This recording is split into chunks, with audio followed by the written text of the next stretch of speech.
Project MK-Ultra was a covert operation initiated by the Central Intelligence Agency, often shrouded in mystery and intrigue due to its controversial nature and secretive methodology. This program primarily took place during the Cold War, a time characterized by intense political tension between the United States and the Soviet Union. The aim of MK-Ultra was to explore mind control techniques, employing everything from psychoactive drugs to psychological manipulation. The roots of MK-Ultra can be traced back to earlier investigations into the effects of various substances on human behavior. Following World War II, with the emergence of the Cold War, the CIA grew concerned about potential Soviet advancements in mind control, particularly after the infamous revelations of Soviet brainwashing techniques. As a response, the CIA embarked on a journey to develop the ability to manipulate and control the human mind. One of the initial focuses of MK-Ultra was the use of drugs like LSD. Researchers believed that these substances could unlock hidden pathways in the brain and potentially reveal ways to control thoughts and behaviors. In the 1950s and 1960s, the CIA collaborated with various institutions, including universities and hospitals, to conduct experiments on unsuspecting subjects. Many of these experiments were performed without the consent of the participants, raising significant ethical concerns that resonate to this day. Imagine walking into a laboratory filled with a sense of curiosity, accompanied by uncertainty. There, scientists would administer LSD to individuals, many of whom were entirely unaware of the drug's full effects. These sessions were often conducted in a serene or controlled environment to monitor the reactions of the subjects. The experiments aimed to uncover how these drugs could influence perceptions, fears, and even memories. Some subjects reported experiencing vivid hallucinations, while others described feelings of extreme anxiety or euphoria. Beyond the use of hallucinogenic drugs, MK-Ultra explored various psychological techniques, including hypnosis, sensory deprivation, and the manipulation of stimuli. Researchers experimented with different methods to see if they could extract information from individuals or alter their thought processes. These sessions could involve prolonged isolation or extreme sensory environments designed to break down one's mental defenses. As the program evolved, it expanded to include various themes of behavioral conditioning inspired by the theories of psychologists such as B.F. Skinner. The CIA sought to understand how certain conditioning techniques could lead to altered behavior, thereby testing methods that could potentially allow for the reprogramming of an individual's thoughts and actions. This concept of behavioral modification sparked debates about human agency and ethical boundaries, questioning how far one should go in the name of national security. By the mid-1970s, the public became more aware of Project MK-Ultra's existence, culminating in investigations by the Church Committee and the Rockefeller Commission. These probes revealed the extensive and often unethical practices the CIA engaged in under the guise of research. The operations illuminated how a secret government program could disregard personal liberties and ethical considerations in pursuit of broader political objectives. Despite its official dissolution, the legacy of MK-Ultra continues to raise questions in contemporary society. Discussions surrounding consent, ethics in research, and the limits of governmental power over individuals remain relevant. The project has also inspired various forms of popular culture, from books and films to conspiracy theories, illustrating the intrigue and fear surrounding the possibility of manipulating the human mind. The stories of those involved in MK-Ultra bring to light a complex narrative of power, secrecy, and morality. Many former participants have spoken out about their experiences, sharing how the experiments affected them mentally and emotionally. These accounts often evoke empathy, stirring a sense of disquiet when considering the implications of such unbridled scientific inquiry. The influence of MK-Ultra can also be seen in contemporary discussions on mental health treatments, specifically regarding the use of psychoactive substances.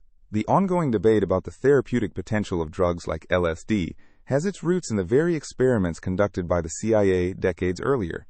Modern researchers have started to explore how these substances could be harnessed responsibly for conditions such as PTSD or anxiety, standing in stark contrast to the forceful applications of the past. In retrospect, Project MK-Ultra serves as a cautionary tale about the intersection of science, ethics, and governance. It reflects the profound impact of secrecy on society and the importance of transparency within government operations. As we glance back at this chapter of history, we can appreciate the progress made, while also remaining vigilant about how power is wielded in the name of progress and security. The intricate world of MK-Ultra invites us to ponder its implications deeply, and reminds us of the delicate balance between safety, liberty, and ethics.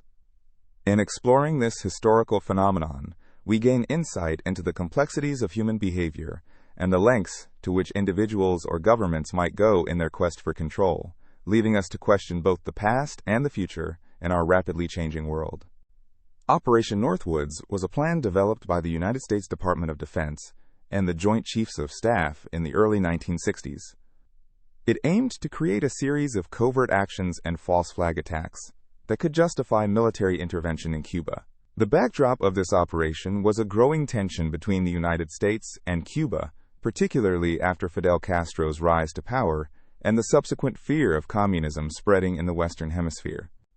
This operation is significant not only because of its controversial nature, but also due to what it reveals about the lengths to which governments may go to achieve their strategic objectives.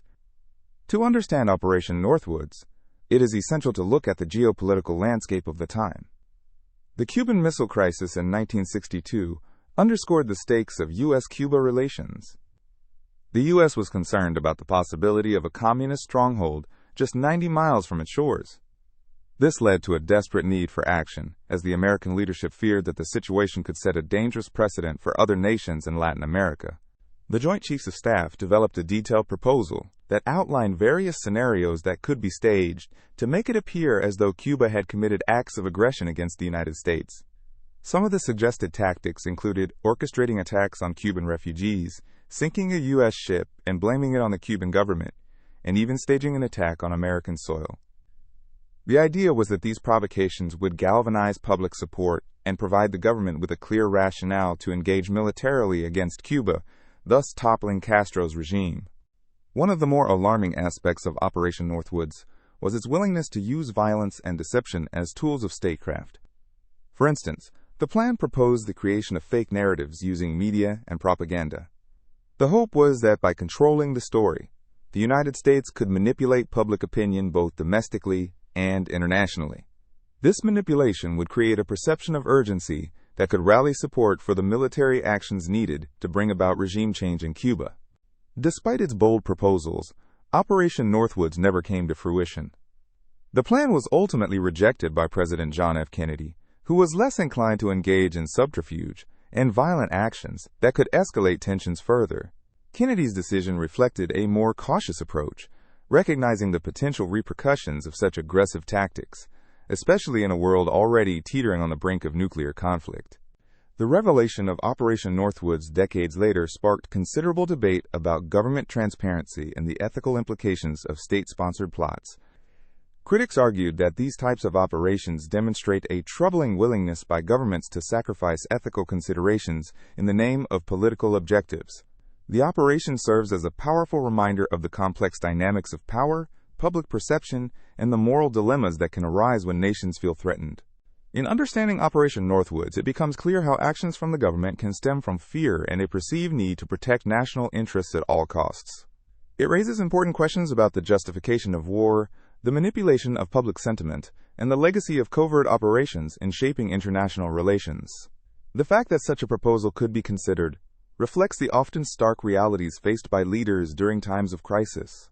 While Operation Northwoods did not manifest as intended, its existence highlights a broader pattern of historical incidents, where false narratives and staged events have been used as catalysts for conflict. This prompts a critical look at how history is written and the narrative shaped by those in power. It invites contemplation about the ongoing struggle between truth and propaganda, especially in an era where information can be controlled and distorted. In conclusion, the story of Operation Northwoods serves as a pivotal case study in the annals of Cold War history. It illustrates the intensity of the U.S. government's drive to reshape its strategic environment through controversial means. As we reflect on these events, they remind us of the importance of vigilance and scrutiny in understanding our world, the motives behind governmental actions, and the narratives that guide public opinion and policy. The Voynich Manuscript is one of the most enigmatic texts in the world, captivating the minds of scholars, cryptographers, and curious individuals since it was discovered. This mysterious manuscript is a handwritten book, filled with strange illustrations and an undeciphered text that has baffled experts for centuries. The origin, purpose, and meaning of the Voynich Manuscript remain elusive, sparking endless theories and speculation. The manuscript is named after Wilfrid Voynich, a rare book dealer who purchased it in 1912 from a Jesuit college in Italy.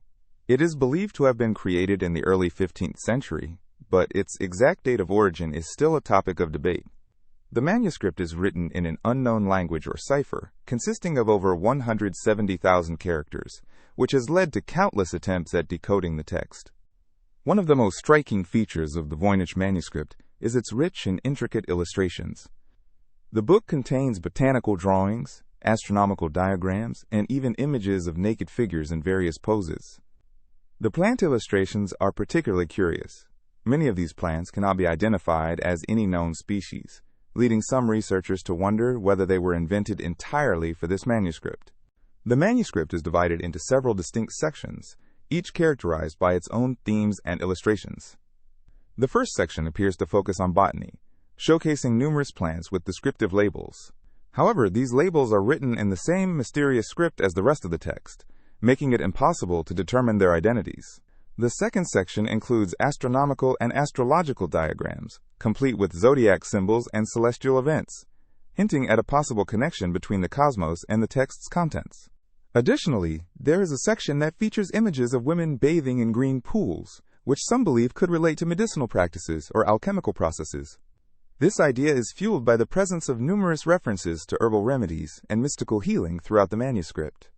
The final section of the book consists of recipes or formulas, categorized in a way that suggests a practical purpose, though their meanings remain obscured. The writing style of the Voynich manuscript is particularly intriguing. The script appears to follow linguistic patterns, giving some the impression that it could be a legitimate language. However, no one has been able to decode it with any certainty, leading to theories that range from it being an elaborate hoax to a lost or constructed language. Cryptographers have analyzed the text using various statistical methods, yet no meaningful results have surfaced, maintaining the intrigue surrounding the manuscript. Over the years, many theories have been proposed about the origins and meanings of the Voynich manuscript. Some scholars suggest it could be the work of an alchemist or a medieval herbalist, while others posit that it might even be a type of coded diary. Various modern interpretations include the possibility that the manuscript is a unique artistic expression, meant to confuse or entertain rather than communicate specific knowledge. Various figures in history have shown interest in the Voynich manuscript. Notably, the famous British cryptanalyst William Friedman claimed it was one of the most interesting mysteries of his time. Numerous amateur and professional codebreakers have dedicated their efforts to deciphering the manuscript, with little success, leading many to wonder whether it is indeed a type of cipher that holds hidden knowledge or merely the work of an imaginative mind. The manuscript has also been subjected to scientific analysis. Carbon dating of the vellum determined that the pages were made around the early 15th century. This finding places it firmly in the context of the Renaissance, a time known for intellectual curiosity and exploration. However, despite its age, the text itself has shown no signs of a linguistic lineage, challenging the typical expectations of how languages evolve. For historians and linguists, the Voynich manuscript stands as a testament to the limits of human understanding. Its combination of written language and visual imagery invites analysis from multiple disciplines, making it a focal point of fascination. The perennial mystery surrounding the manuscript serves as a reminder of how much knowledge remains lost, and how some puzzles may never be solved. In modern times, the Voynich manuscript continues to inspire fiction, art, and even pop culture. It has appeared in novels, movies, and even video games, often representing the idea of a hidden truth waiting to be discovered. This sense of wonder around the manuscript taps into humanity's innate desire to uncover secrets and understand the world around us. The story of the Voynich manuscript is not just about a book. It's a narrative about the quest for knowledge and the mysteries that lie beyond our understanding. Its pages whisper secrets of the past, inviting curiosity and speculation about what ancient minds may have intended to communicate. As long as the text remains undeciphered, it will inspire generations of dreamers, researchers, and adventurers eager to unlock its hidden mysteries. The Montauk Project is a fascinating and enigmatic topic that has captured the imagination of many people over the years. This set of theories centers around purported secret government experiments conducted at Camp Hero, a decommissioned military base located in Montauk, New York. The stories surrounding the Montauk Project suggest that various outrageous and mind-bending experiments took place, ranging from time travel to mind control and much more. In the 1980s, a group of individuals began to share their strange experiences, claiming they had been part of clandestine military operations at the Montauk base. The most famous of these claims came from a man named Preston Nichols, who wrote a book titled The Montauk Project: Experiments in Time. According to Nichols, the U.S. government was involved in experiments that explored the very fabric of time and space. He suggested that scientists at Montauk discovered ways to manipulate time, potentially allowing them to alter past events, and even explore different realities. One of the most captivating aspects of the Montauk Project is the alleged use of mind control technology. It's reported that various forms of psychological manipulation were developed to control the human mind. Test subjects, including children, were said to have undergone a range of experiments designed to unlock hidden abilities or suppress unwanted thoughts. Imagine a world where someone's thoughts could be directed or their memories altered at will. The implications are both intriguing and unsettling. Additionally, there are tales of using advanced technology to achieve these experiments. Some claim that devices were created that could tap into the electromagnetic field of the Earth, sending out signals that had the potential to influence human behavior. This notion has led to a broader conversation about the ethical implications of scientific experimentation on human subjects without full consent. The stories surrounding the Montauk Project also delve into the concept of time travel. Supposedly, the government explored how to navigate through time, allowing individuals to witness events from the past or even catch glimpses of the future. Participants reportedly found themselves transported to different dimensions, where the laws of physics might not apply as strictly as they do in our reality. This idea resonates with the concept of parallel universes, a popular theme in both science fiction and theoretical physics. Furthermore, some of the accounts speak of alleged interactions with extraterrestrial beings and advanced alien technology during these experiments. The intersections of government, military, and extraterrestrial life have created a compelling tapestry of conspiracy theories, each thread adding to the mystique of the Montauk Project. The suggestion that not only human experimentation took place, but also a potential connection to beings from another world, makes the narrative even more gripping. While many skeptics dismiss the Montauk Project as a mere fabrication or an urban legend, others find themselves drawn to the idea of hidden truths lurking beneath the surface. They argue that the government has kept many secrets about its research and experimentation, blurring the lines between reality and fiction. This leads to discussions about transparency, ethics in science, and the power dynamics present within governmental institutions. In popular culture, the Montauk Project has sparked various television shows and movies, most notably the hit series Stranger Things. The show is loosely inspired by the theories surrounding this supposed project, effectively weaving in elements of supernatural abilities, government cover-ups, and secretive experiments. The blend of nostalgia, science fiction, and thrilling narratives has captivated audiences and contributed to a resurgence of interest in the Montauk Project. As these stories continue to circulate, they serve as a reminder of the human fascination with the unknown. Whether they are rooted in fact or fiction, the ideas surrounding the Montauk Project push the boundaries of imagination, prompting us to ponder the nature of reality, time, and consciousness. Each narrative layer invites further exploration, captivating those who seek understanding of our universe and challenges the notions of what is possible. In the end, while the Montauk Project may not be a universally accepted truth, it stands as a remarkable example of how conspiracy theories can evolve and capture public interest. These tales of secret experiments, time travel, and mind control have sparked discussions that transcend the original claims, reminding us of the enduring allure of the unknown and our unending quest for answers about existence and purpose.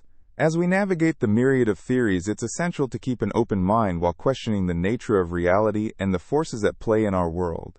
The Montauk Project story is more than just an exploration of hidden government agendas.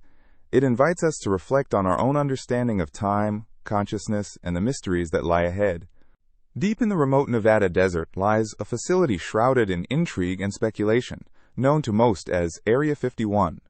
Officially, it functions as a testing ground for experimental aircraft and advanced technologies. However, its reputation has been elevated to near mythical status, spawning endless theories about alien encounters and extraterrestrial technology. The very name conjures images of government secrecy, UFO sightings, and conspiracy theories that blur the line between fact and fiction. The origins of Area 51 date back to the early 1950s during the Cold War era, when the U.S. government sought a secluded location away from prying eyes. The Nevada desert proved to be an ideal choice for testing cutting-edge aircraft like the U-2 spy plane. Over the decades, the area expanded and evolved, with rumors swirling around the types of advanced technologies being developed behind its gates.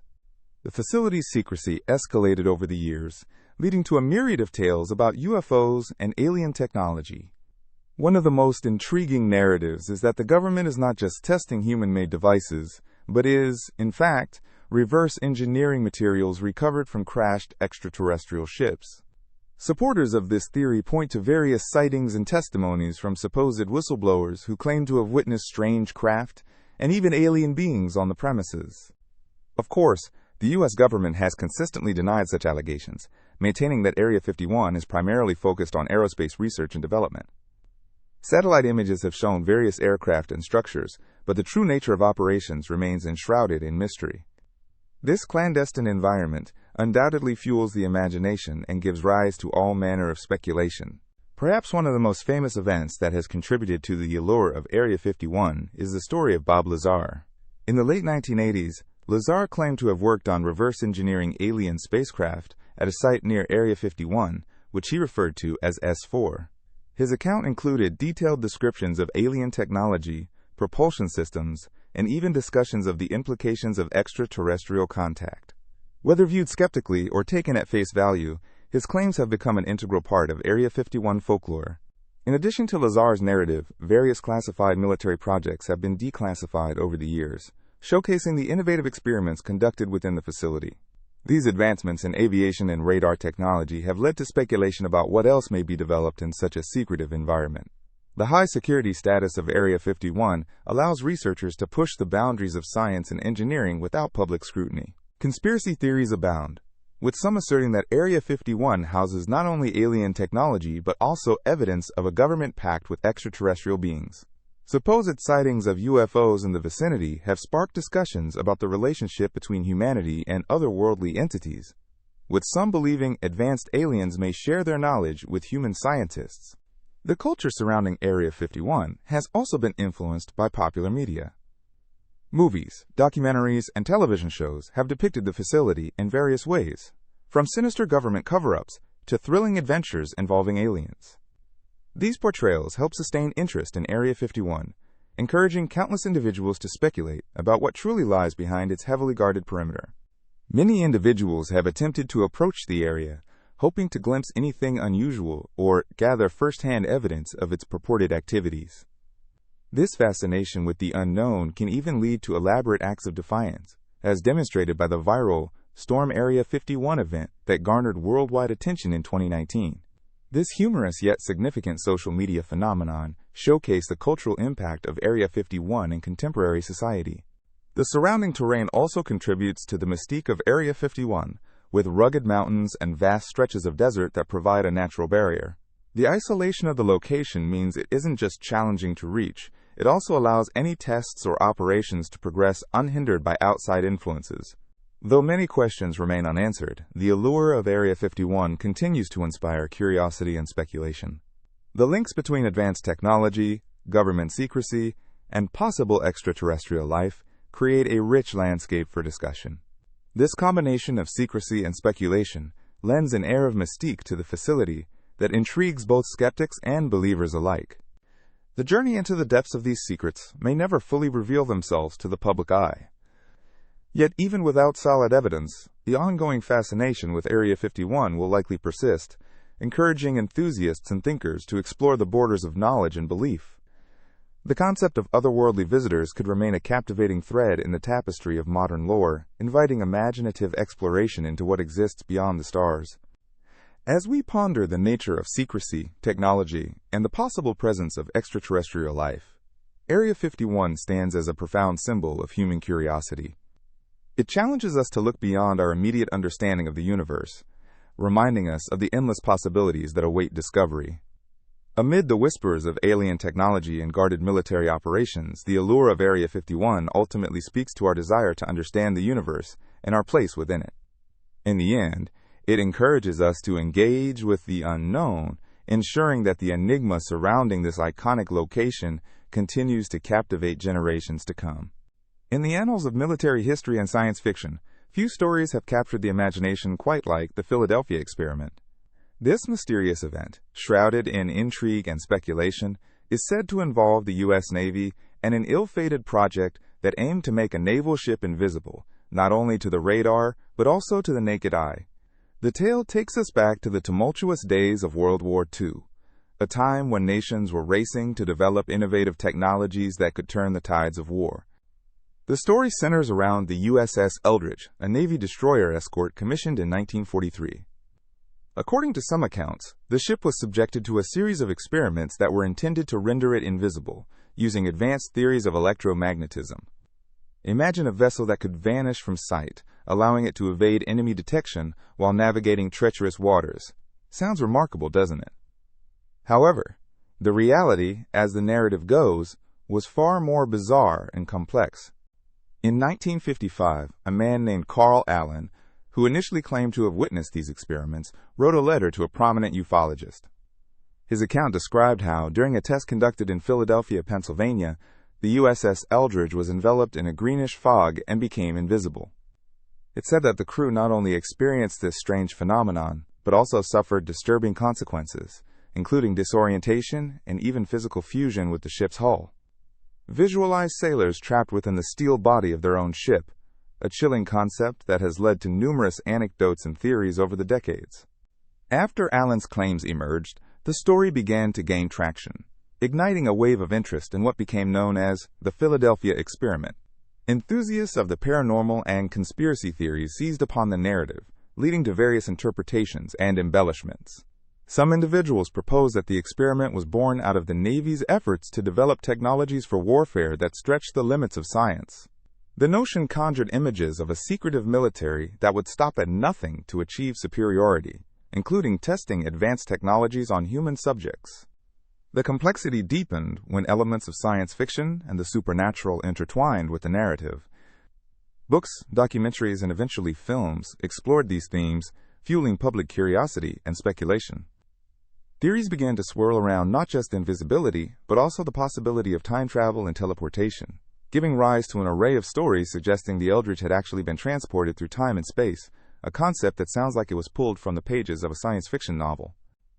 However, it's essential to consider the skepticism that surrounds the tale. Many historians and experts have pointed out that there is no solid evidence to support the claims made about the Philadelphia experiment. The U.S. Navy has consistently denied any such experiment took place, stating that the account is nothing more than a fabrication. The contradictions and gaps in the story have led some to classify it as a hoax or an elaborate myth, spun from rumor and speculation. Yet, even with the lack of tangible proof, the allure of the story endures, prompting countless individuals to explore the possibilities of what could have occurred. Imagining the implications of such technology opens up a world of possibilities. Picture military strategists contemplating the advantages of rendered invisibility, evading radar and enemy sight. This concept has influenced popular culture, inspiring filmmakers and writers to explore deeper themes of perception, reality, and the unseen forces that govern our lives. The narrative of the Philadelphia experiment has been further embellished with scientific theories, drawing from fields like quantum physics and electromagnetic theory. Could there be a shred of truth in the claims of altering visibility on the battlefield? While these ideas can sound extraordinary, they tap into humanity's enduring fascination with the unknown and the limits of our understanding. The notion of invisibility itself has captured the human imagination for centuries. Literature and folklore have long depicted mystical beings capable of disappearing from view. As we think about the idea of vanishing, consider how it reflects our desire to escape from the confines of reality, the urge to slip away unnoticed, to explore the uncharted territories of what lies beyond our perception. The Philadelphia experiment reminds us of the thin veil that exists between fact and fiction. It represents an intersection of human ambition and the unforeseen consequences that can arise from our relentless pursuit of knowledge and power. While the world may never fully unravel the mystery surrounding the USS Eldridge, the story continues to provoke thought and inquiry, inviting us to explore the boundaries of science, imagination, and belief. What lessons can we draw from mysterious events like this? Perhaps it is a reminder to remain curious and question the commonly accepted narratives. History is often filled with gaps and myths, and it is in these spaces where stories flourish. The Philadelphia experiment may provoke a sense of wonder, but more importantly, it encourages us to look beyond the surface and explore the depths of our understanding. As you ponder this intriguing tale, imagine what else lies beneath the surface of human experience, other narratives that could reshape our perceptions of the world. The Philadelphia experiment is not just a story of a ship, but a profound exploration of the unknown, a testament to our continued quest for exploration and discovery, reminding us to keep our minds open to all possibilities. The Georgia Guidestones are an intriguing granite monument located in Elbert County, Georgia. Often referred to as America's Stonehenge, this mysterious structure has captured the curiosity of visitors and historians alike since its unveiling in 1980. Standing at a towering height of 19 feet and made from 6 granite slabs, the Guidestones are not only a remarkable feat of engineering, but also a canvas for significant philosophical messages intended for humanity. The monument consists of 4 large upright stones, a central stone, and a capstone that sits above them. Each of the 4 stones is inscribed with a set of guidelines, known as the 10 Guidelines for Humanity, which are carved in 8 different languages: English, Spanish, Swahili, Hindi, Hebrew, Arabic, Chinese, and Russian.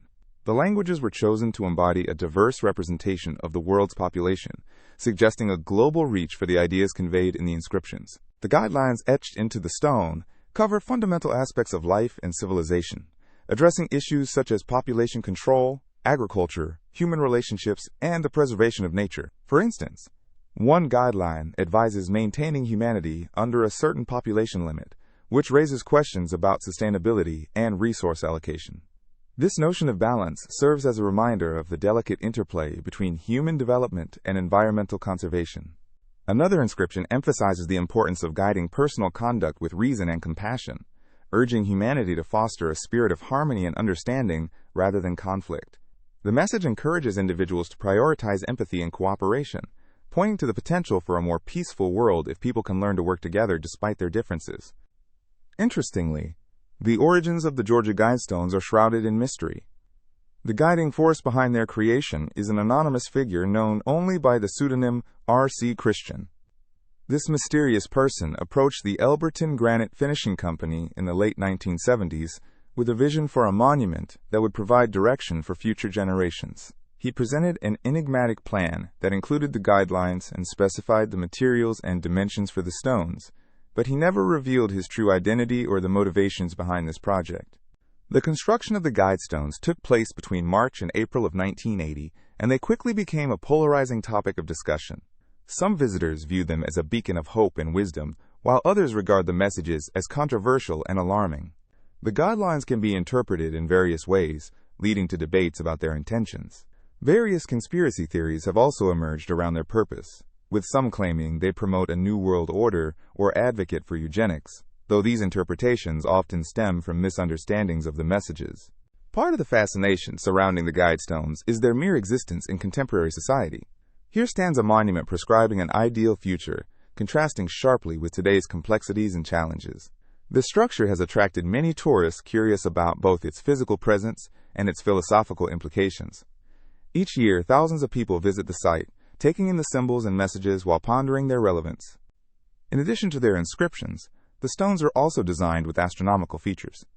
The capstone has a hole that allows sunlight to shine through to mark specific dates throughout the year, connecting the scientific and the philosophical. This interaction with nature serves as a reminder of our place in the universe and encourages reflection on the cyclical patterns of life and time. As time goes on, the Georgia Guidestones continue to stand as a point of intrigue, prompting questions about the future of humanity. The guidelines they present resonate with ongoing conversations about ethics, environmental sustainability, and the societal responsibilities we hold. In an ever-changing world, they invite us to consider the legacy we wish to leave behind. Visiting the Georgia Guidestones offers a unique experience that evokes thought and discussion. The majestic rocks, standing silently in the Georgian fields, present timeless questions about human nature and coexistence.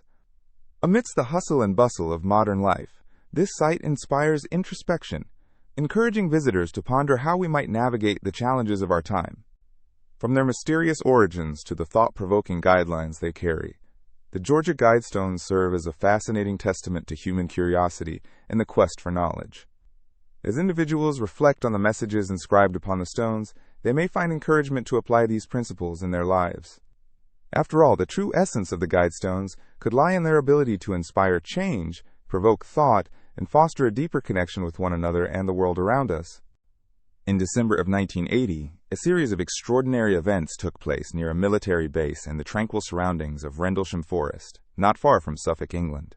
This incident remains one of the most debated and intriguing cases in the history of UFO sightings, capturing the public's imagination and stirring conversations about extraterrestrial encounters.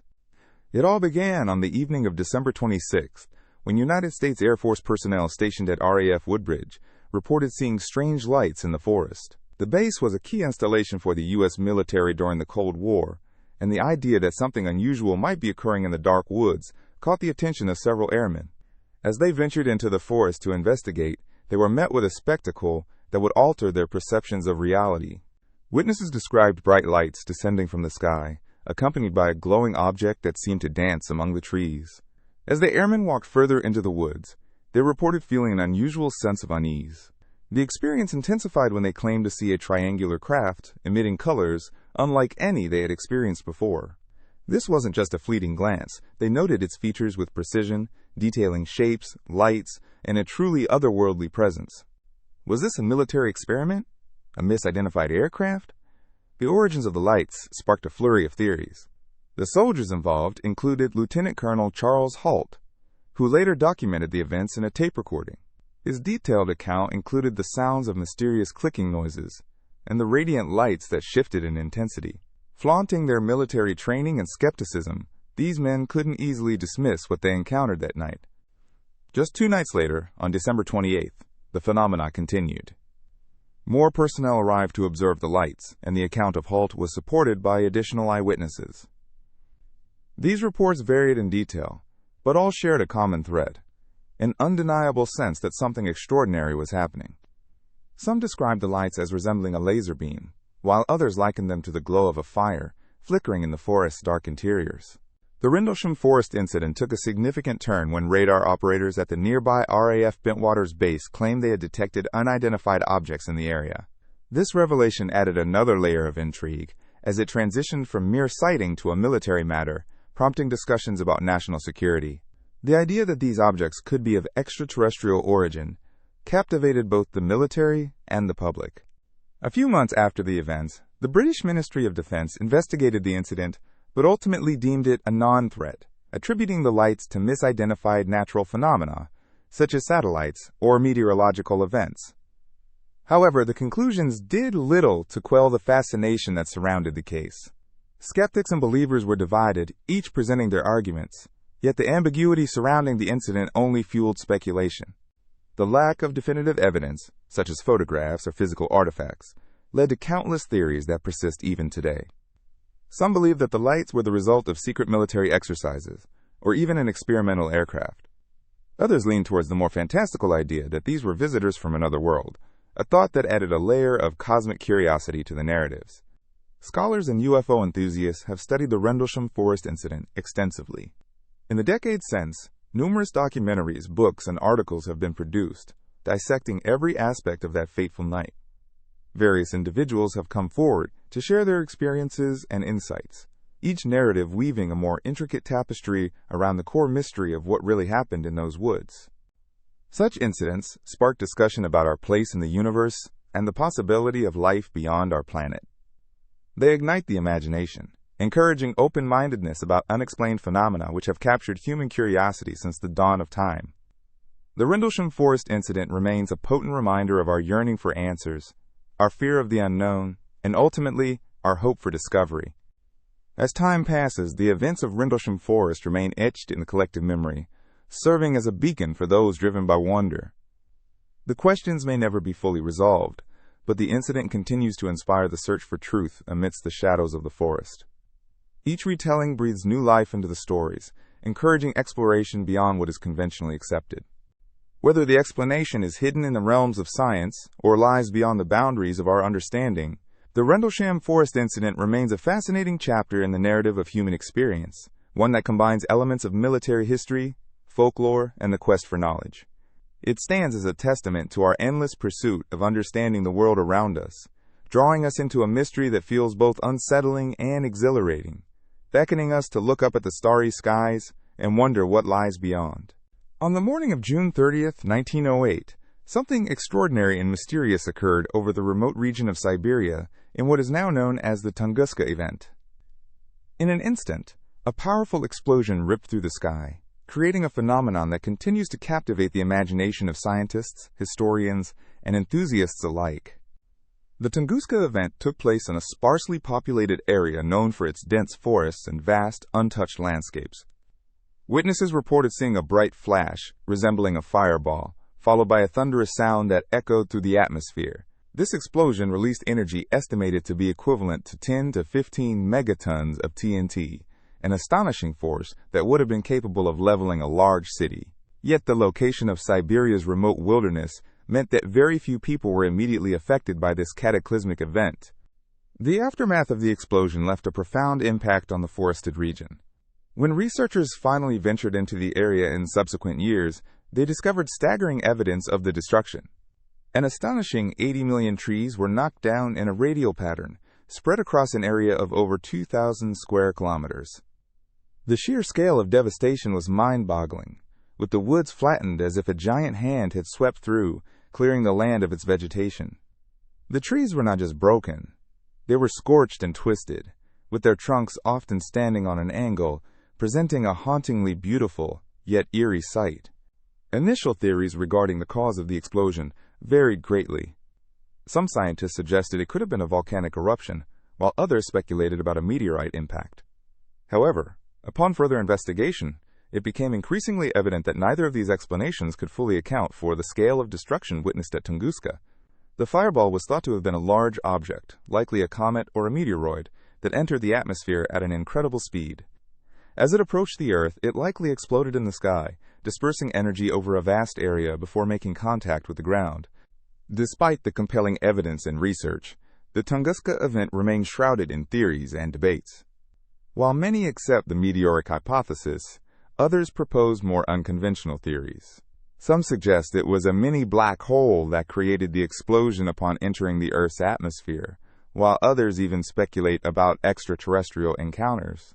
While these theories may sound far-fetched, they highlight the human desire to explain the unexplainable and ponder the mysteries of the universe.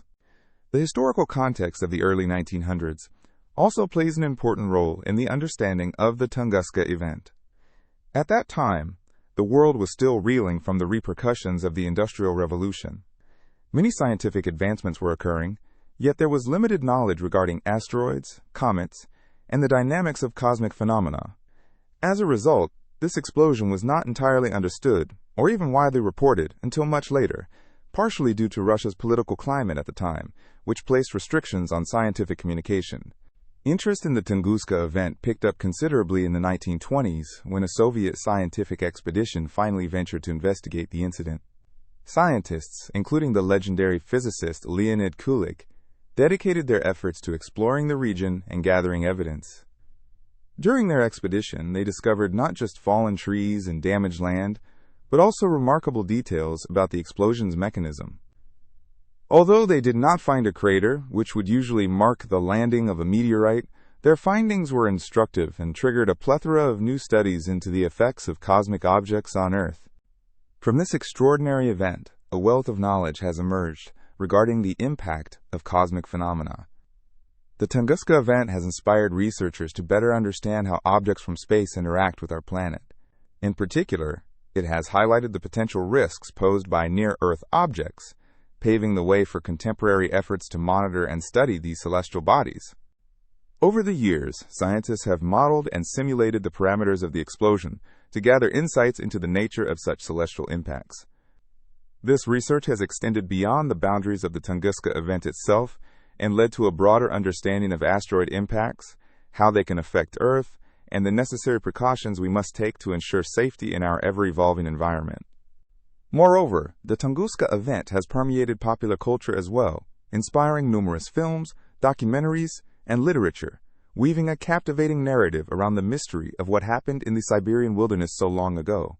The event has not only stoked curiosity among scientists, but has also fostered intrigue among the general public, creating a timeless fascination with the cosmos and its potential threats. As we reflect on the Tunguska Event, what remains most compelling is not just the destruction it wrought, but the way it united various fields of study. It sparked scientific curiosity and debate, and continues to define our understanding of the dynamics of the universe. Whether viewed through the lens of science, history, or even fiction, the Tunguska Event serves as a reminder of the delicate balance of forces at play in the universe, and the mysteries that still lie beyond our reach. In an age where the allure of space exploration grows stronger, the shadows of Tunguska remind us of our planet's vulnerabilities and ignite our quest for knowledge about the universe we inhabit. In February 1959, a group of 9 experienced hikers embarked on an exciting journey in the Ural Mountains of Russia. This group was led by Igor Dyatlov, a 23-year-old student from the Ural Polytechnical Institute. The expedition was intended to cover a challenging route through remote wilderness, known for its rugged beauty.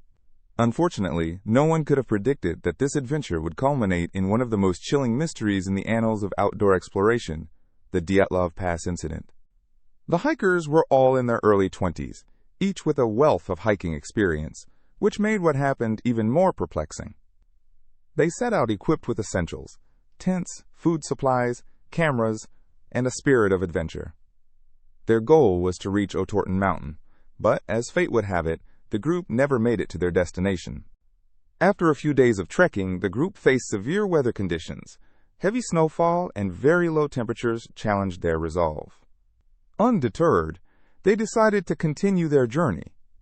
However, things took a drastic turn when, on February 2nd, they made an unexpected decision to change course and head for a nearby peak, now known as Dyatlov Pass. This change would lead to a sequence of events that would ultimately seal their fate. When the group failed to send a telegram from their expected location, search parties were organized. Days turned into weeks, and on February 26th, rescuers finally discovered the hikers' tent on the slopes of the mountain. The sight was unsettling. The tent was found in a partially torn state, and tracks leading away from it indicated that the group had fled into the night, some of them barefoot despite the extreme cold. As rescuers continued their search, bodies began to surface, each one revealing more questions than answers. The first 2 bodies were discovered not far from the tent. They were dressed inadequately for the freezing temperatures, and their bodies showed no signs of struggle, suggesting they may have died suddenly. As the search progressed, more bodies were found in various positions and locations, some partially clothed, which added to the mystery surrounding their fate. An examination of the bodies revealed bizarre and alarming findings. One skier was found with a severe chest injury, similar to that of a car crash, but with no external wounds. Another had missing eyes and a tongue, raising even more questions about what might have happened in those harrowing moments. Some bodies displayed strange discoloration and signs of radiation, adding a layer of intrigue that caught the attention of investigators and conspiracy theorists alike. What could possibly have caused such a drastic and horrifying situation? Over the years, numerous theories have emerged, each attempting to explain the data in a way that aligns with the mysterious circumstances surrounding the event.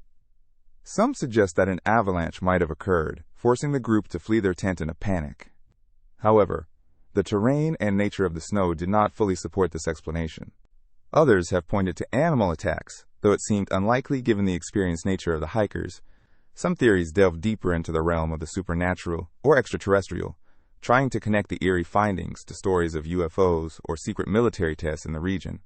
Each theory contributed to the growing legend of the Dyatlov Pass without providing a definitive conclusion. As years passed, the interest in this unexplained mystery only intensified, gaining traction as new generations learned about the curious events of that fateful winter.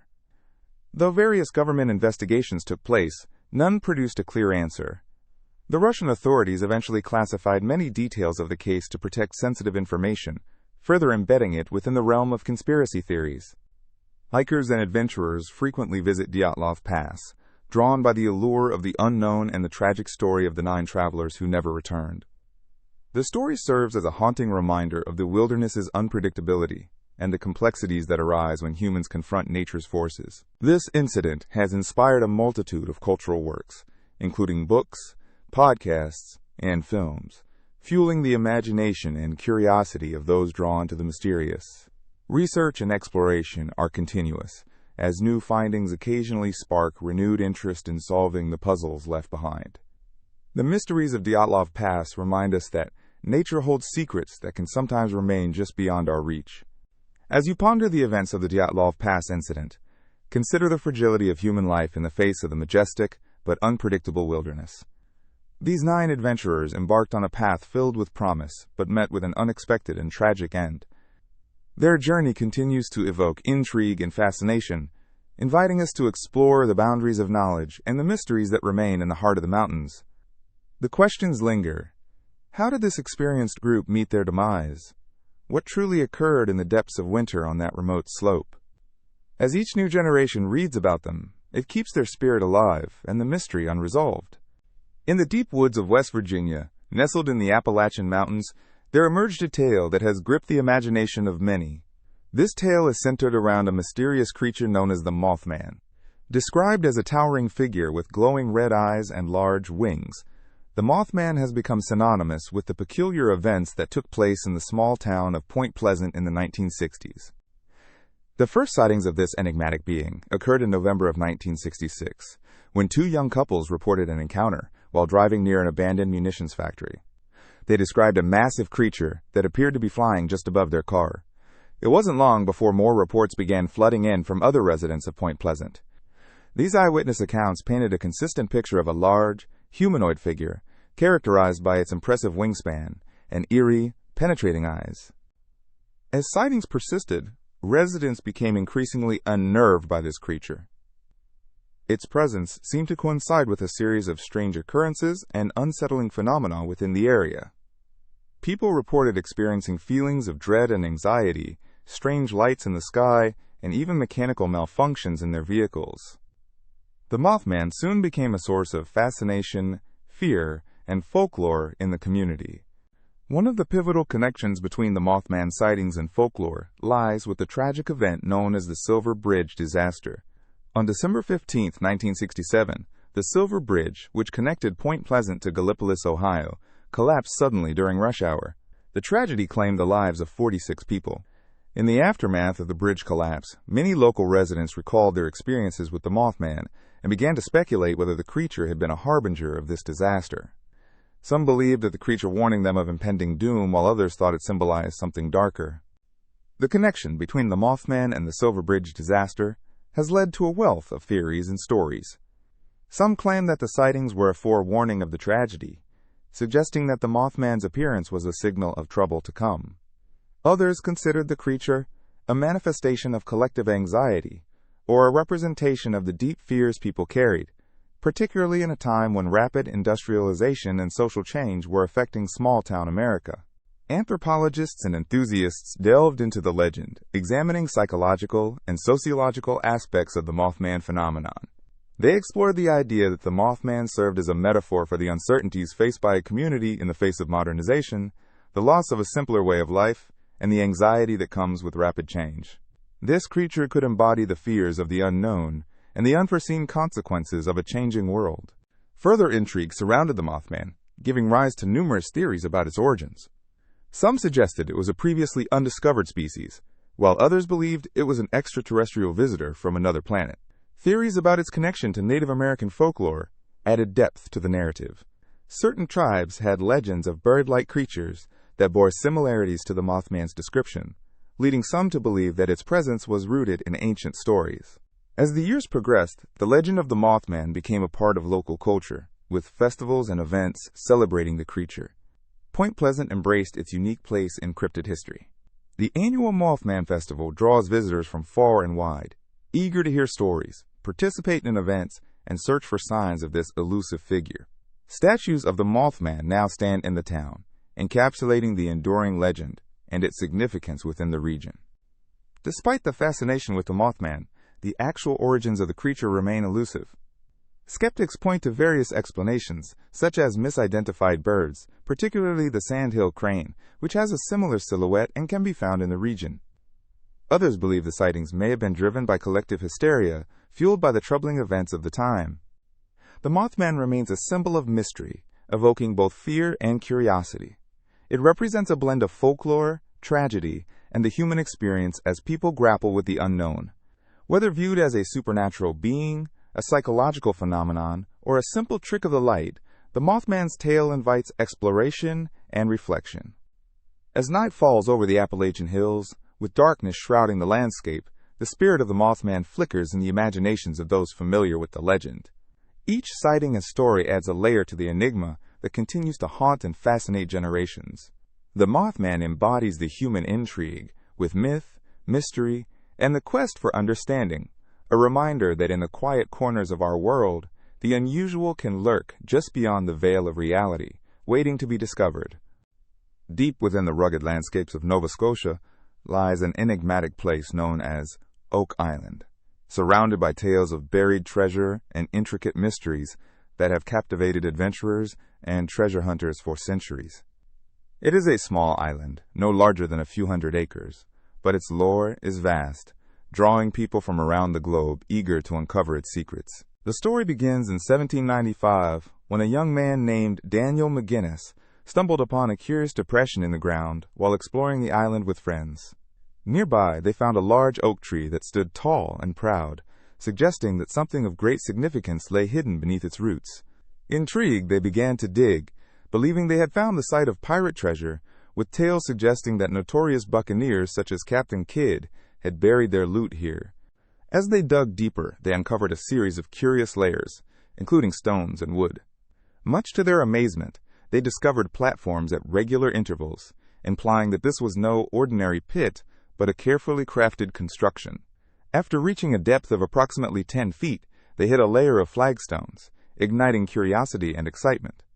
What they did not realize was that this would be the beginning of a relentless quest, filled with intrigue and danger. As news of the discovery of the pit spread, many adventurers and treasure hunters were drawn to Oak Island, all eager to unearth the secrets hidden beneath its soil. Expeditions were launched, and more than 100 years of digging ensued, but the mysteries only deepened. Each attempt revealed tantalizing clues and unexplained phenomena that left teams more perplexed than before. One of the most famous discoveries came in the late 1800s, when a treasure hunting group called the Oak Island Association uncovered what became known as the Money Pit. Information began to circulate about the existence of intricate booby traps designed to protect whatever treasure lay below. They postulated that these traps included flooding mechanisms, which made it nearly impossible to reach the treasure without facing unforeseen challenges. Over the decades, numerous shafts were dug, only for them to flood with water.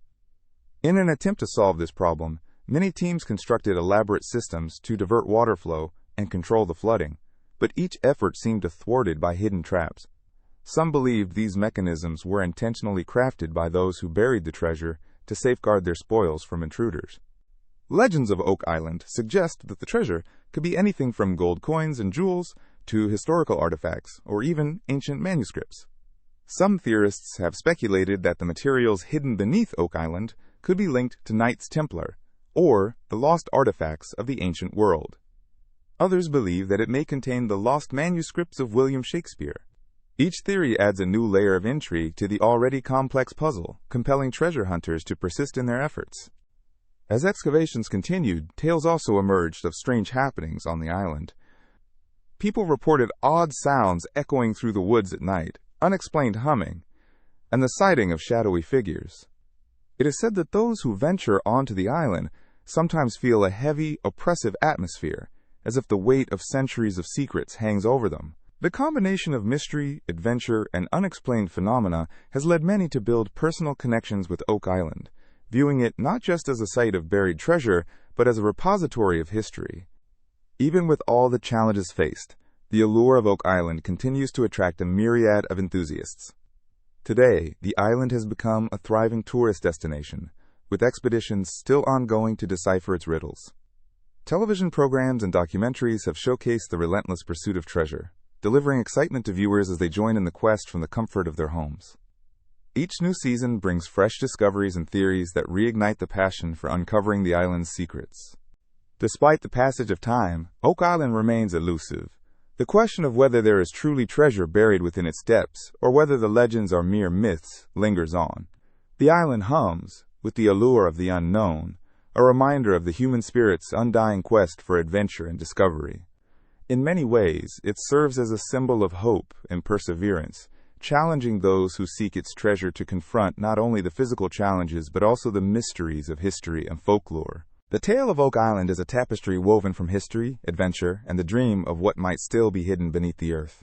It invites the curious to ponder not only what might be buried there, but also the deeper questions of human ambition, exploration, and the stories that lie beneath the surface of our world. And as the tides lap at its shores, Oak Island remains a steadfast sentinel of secrets yet to unfurl, waiting patiently for the next brave soul willing to unearth its truths. The Bermuda Triangle, a region of the North Atlantic Ocean bounded by Miami, Bermuda, and Puerto Rico, has garnered a reputation as one of the most mysterious areas in the world. Over the decades, it has been the scene of numerous incidents involving the unexplained vanishings of ships and aircraft.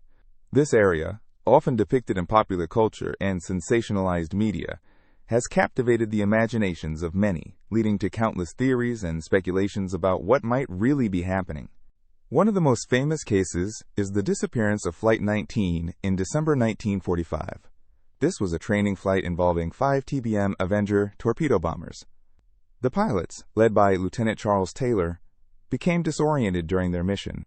Despite being experienced aviators, they reported strange compass readings and difficulty in navigating back to base. Eventually, they lost contact, and a search mission was launched. Despite extensive efforts, neither the planes nor their crew were ever found.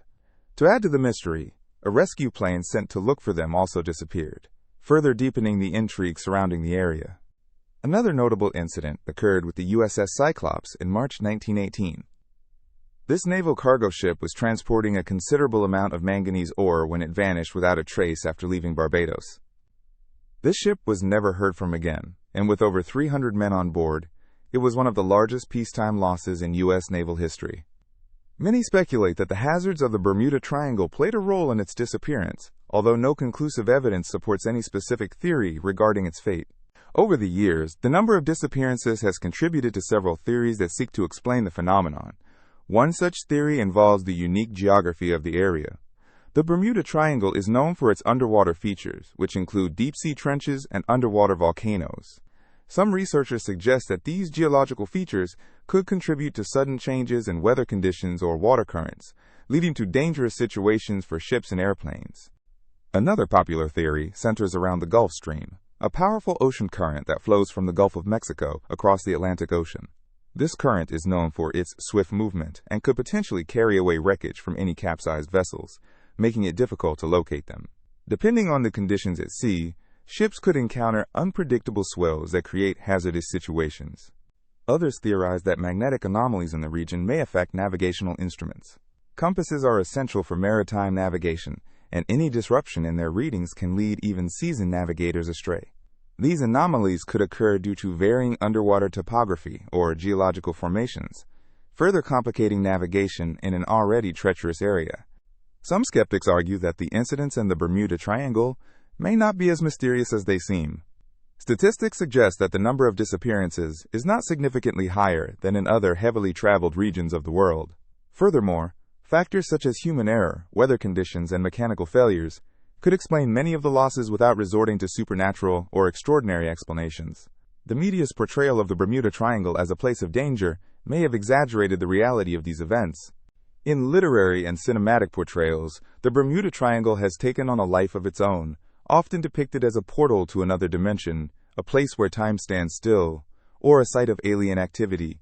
These interpretations have fueled public fascination and speculation about the unknown. Writers, filmmakers, and documentary creators have all contributed to the mystique, presenting imaginative narratives that keep audiences intrigued. Whether or not one subscribes to the theories or the myths surrounding the Bermuda Triangle, one cannot deny the allure of its mystery. The stories remind us of the limits of our understanding of the natural world and the unexplained events that can occur, even in our highly navigated modern environments. Each disappearance, each tale, adds another layer to the complex tapestry of the Bermuda Triangle and continues to inspire curiosity. Exploration and scientific inquiry remain crucial in unraveling the mysteries of this vast expanse of ocean. As researchers delve deeper into its underwater landscapes and atmospheric phenomena, new insights are gained that challenge old narratives and provide fresh perspectives. The Bermuda Triangle may remain an enigma for now, but it embodies the spirit of exploration. the quest for knowledge, and humanity's eternal wonder about the vast and often unpredictable forces of nature. As we ponder the stories of those who have gone missing in this peculiar part of the world, we also reflect on our relationship with the sea. The ocean is a source of life, adventure, and exploration, but it is also a powerful force that demands respect.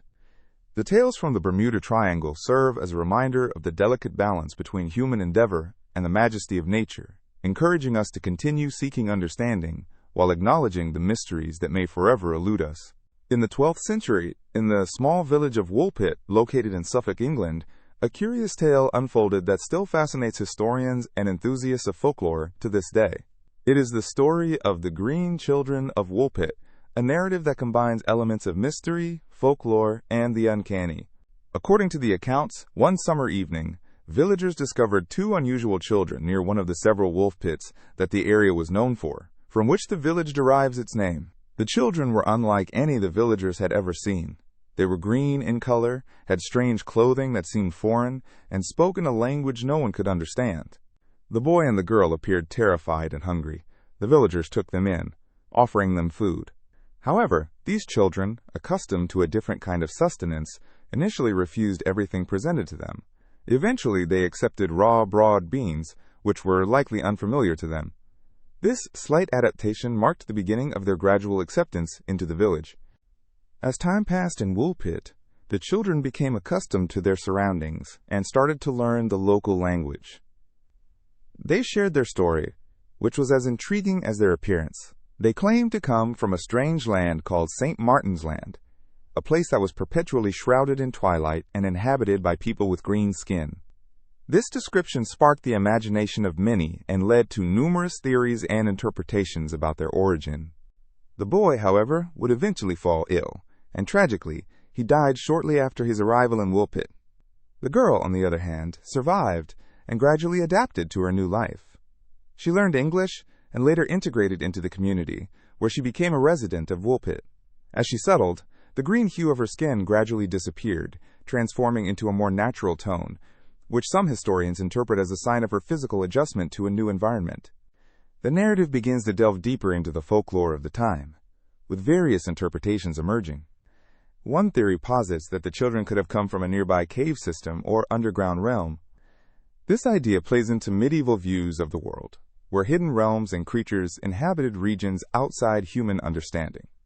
It could be imagined that the children were products of a subterranean society, emerging through an ancient and mystical door. The peculiar story continues to grow with the speculation surrounding the children's origins. Some suggest that they might have been victims of a mysterious illness that leads to skin discoloration, while others even propose the idea of alien origins, pointing to the striking uniqueness of their appearance. Each theory conveys the depth of curiosity and wonder that the legend inspires. Accounts of the Green Children were recorded by various chroniclers of the time, including the well-known historian William of Newburgh. His writings detail not just the appearance of the children, but also their captivating yet curious narrative, which became a source of entertainment and intrigue for the people of that era. As society evolved, so did the interpretations of this tale. Over the years, the Green Children have been referenced in literature, art, and modern media, symbolizing the thin veil between the known and the unknown. They stand as reminders of how folklore can shape collective imagination and the way stories can transcend time and culture. In contemporary discourse, the Green Children of Woolpit represents a timeless curiosity about nature and existence. They embody humanity's quest for understanding the unexplainable and challenge the boundaries of reality. Whether viewed as a simple tale of children lost and found, or as a profound allegory illustrating the complexities of human experience, their story continues to invite exploration and reflection. Woolpit, a quaint village, has embraced this historical narrative, often using it to draw visitors who wish to delve into its rich tapestry of folklore. The legend serves as a testament to the power of storytelling in connecting generations, inviting questions about identity, belonging, and the marvelous strangeness of the world that surrounds us. As the mystery of the Green Children echoes through time, it invites each person to consider the tales that shape our understanding of others and the unknown parts of life that await discovery. Ultimately, the tale serves not just as entertainment, but as a way to spark curiosity in the mysteries that still surround us today. In an age of science and reason, the story of the Green Children of Woolpit remains a captivating example of how folklore can illuminate the human experience and remind us that some mysteries may never be fully unraveled. In 1997, a strange underwater sound captured the attention of scientists and enthusiasts alike. This phenomenon, known as the bloop, was detected by the National Oceanic and Atmospheric Administration, or NOAA. The story of the bloop is as intriguing as the sound itself, wrapped in mystery and scientific inquiry. The bloop was recorded in the South Pacific Ocean, specifically at a remote location near the Antarctic region. It is categorized as an ultra-low frequency sound, meaning it falls below the range that the average human ear can detect. To give you an idea of its enormity, this sound was generated at a frequency of about 10 Hz, and it was so powerful that it could be picked up by sensors located more than 5,000 kilometers away. This characteristic alone fueled both scientific curiosity and wild speculation. The sound itself is best described as a low, rumbling noise, almost akin to the roar of a massive underwater creature, or the movements of gigantic icebergs. Initially, this led to theories that a gigantic marine animal could be behind the bloop. Imagining a creature of such size lurking in the deep oceans captured the public's imagination. Stories about enormous sea monsters, reminiscent of ancient myths and legends, suddenly felt more plausible.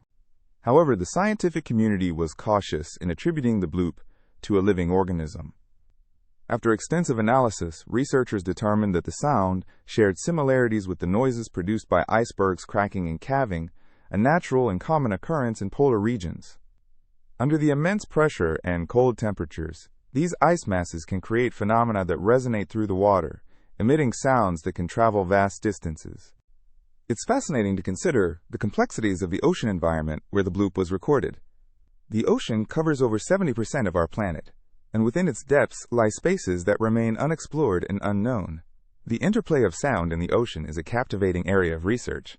Sound travels much more efficiently in water than in air. In fact, it can travel approximately 4 times faster. This makes marine life heavily reliant on sound for communication. The bloop serves as a reminder of how little we know about the oceans. While we have mapped much of the ocean's surface, the depth and entirety of its ecosystems remain relatively untouched by human exploration. The depths are often likened to the vastness of outer space, concealing secrets that we are yet to fathom. The ocean is home to countless species, some of which may still be undiscovered, invoking comparisons to otherworldly creatures. Explorers and scientists continue to be drawn to the ocean's depths, equipped with advanced technology that allows them to delve further than ever before. From deep-sea submersibles to autonomous underwater vehicles, the tools at our disposal are helping us unlock the mysteries of our blue planet. The study of the bloop spurred a renewed interest in acoustics and marine biology. As researchers dive deeper into understanding ocean sounds, they are also studying the impacts of climate change on marine acoustics. The rise in ocean temperatures and changing ice patterns could alter the sounds produced naturally by ice and other geological activities. This brings an added layer of urgency to these studies, as scientists work to understand the implications of our changing planet. One of the fascinating aspects of the bloop is how a simple sound can weave narratives that capture our imagination. It stands as an example of how nature fuels both scientific inquiry and human storytelling. Whether it's the thrill of the unexpected or the call of the unknown, tales like the bloop illustrate the interconnectivity of science, myth, and human curiosity. The bloop has since become a cultural phenomenon, inspiring documentaries, books, and online discussions. The mystery surrounding it feeds our desire for exploration and learning. Even in today's world, where information is abundant, the questions surrounding such sounds remind us that there is still much left to uncover.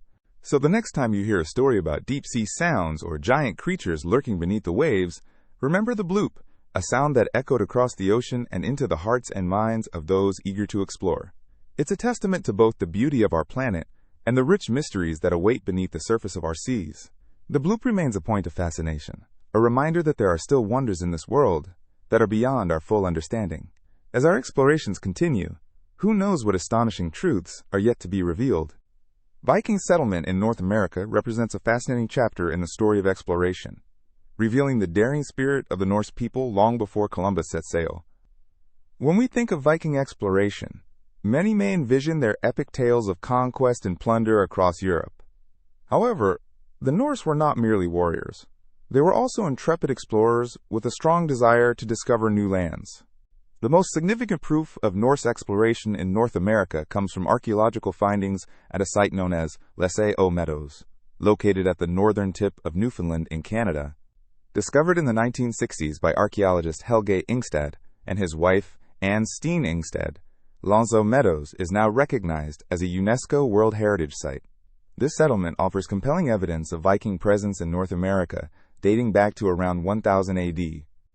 The lifestyle of the settlers in Les aux Meadows would have been influenced by their Scandinavian roots. The archaeological evidence includes the remains of sod-built houses, artifacts such as iron nails, and tools that resemble those found in Scandinavia. These discoveries suggest that the Vikings established a temporary base for exploration and resource gathering, a place where they could repair their ships and prepare for further ventures into the unknown territories. Using their impressive shipbuilding techniques, the Vikings crafted longships that were swift and sturdy, allowing them to navigate both the open seas and rivers. These ships were designed with a shallow draft, making them capable of landing at beaches and harbors lacking deep ports. With these vessels, Norse explorers ventured into waters that had previously remained untraveled by European sailors. The legends surrounding the Norse voyages to North America come from various sources, including the sagas, narratives that recount the adventures and exploits of early Norse families and heroes.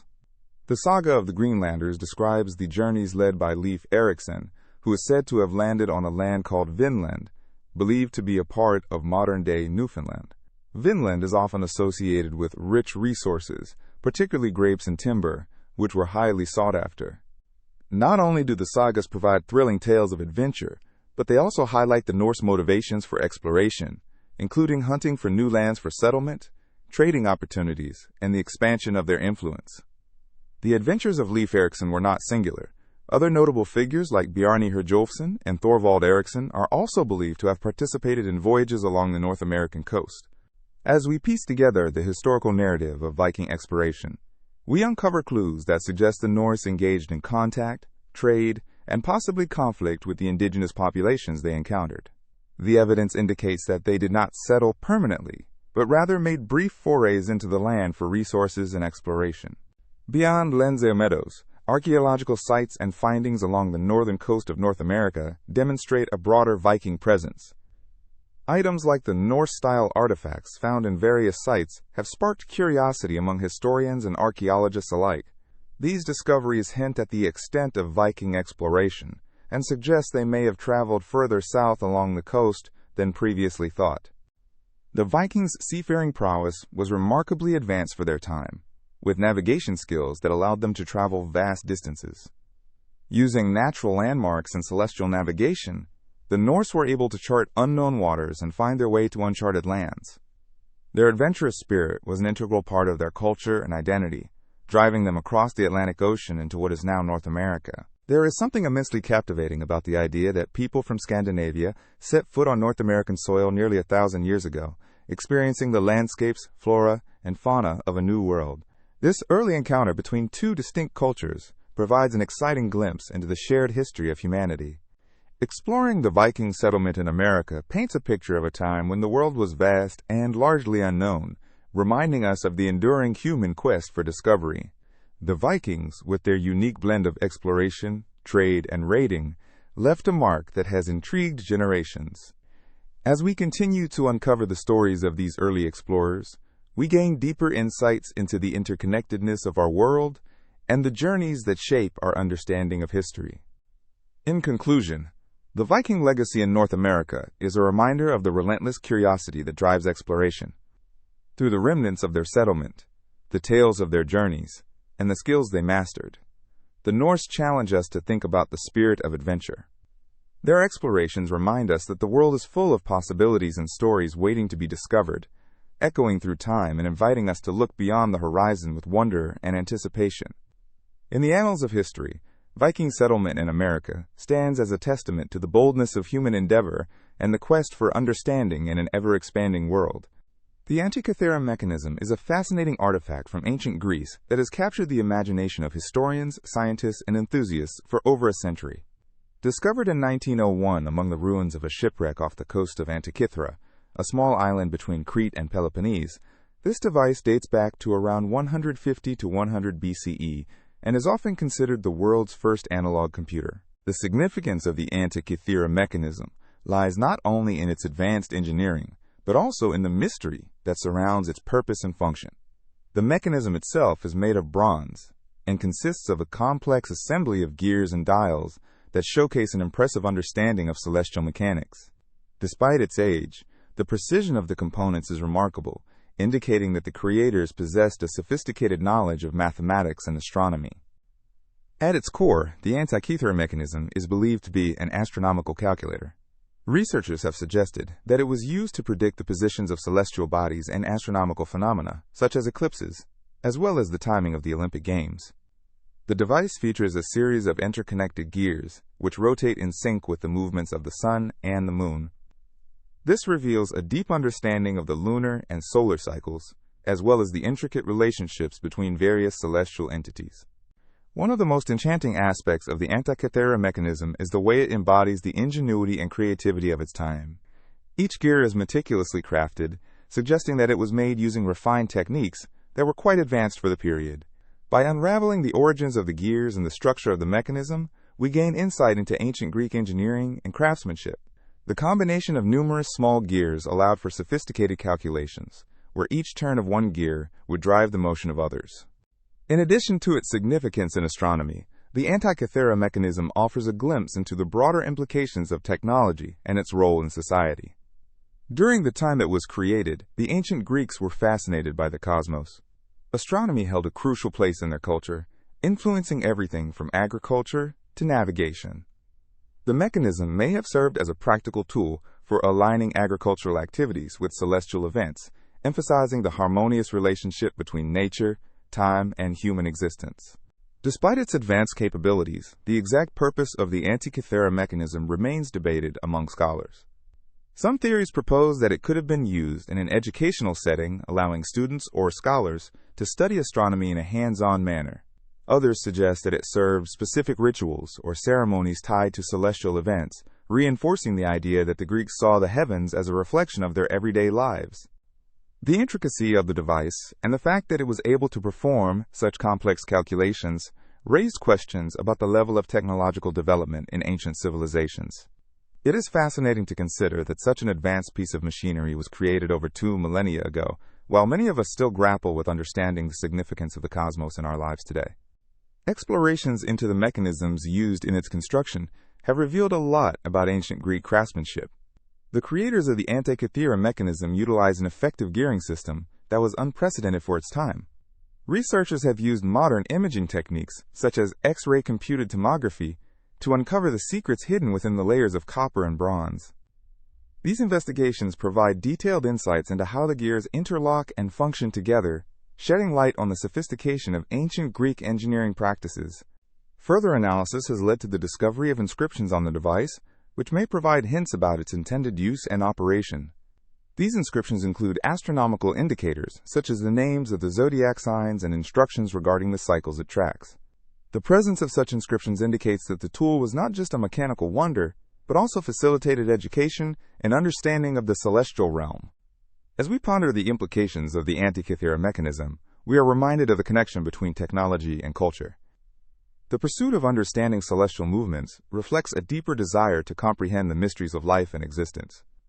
Perhaps the ancient Greeks created this device not just as a tool for navigation or prediction, but as a way to connect with the vast universe around them.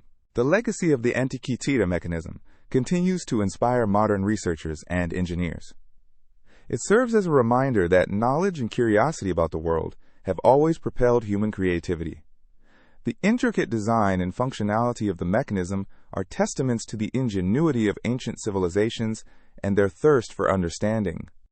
Today, this ancient device invites us to look beyond our immediate surroundings and explore the broader universe.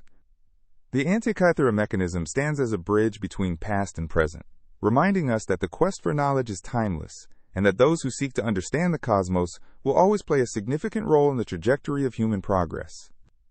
As we reflect on this remarkable relic, it becomes evident that it holds not just mechanical significance, but a profound part of the story of humanity's enduring relationship with the stars.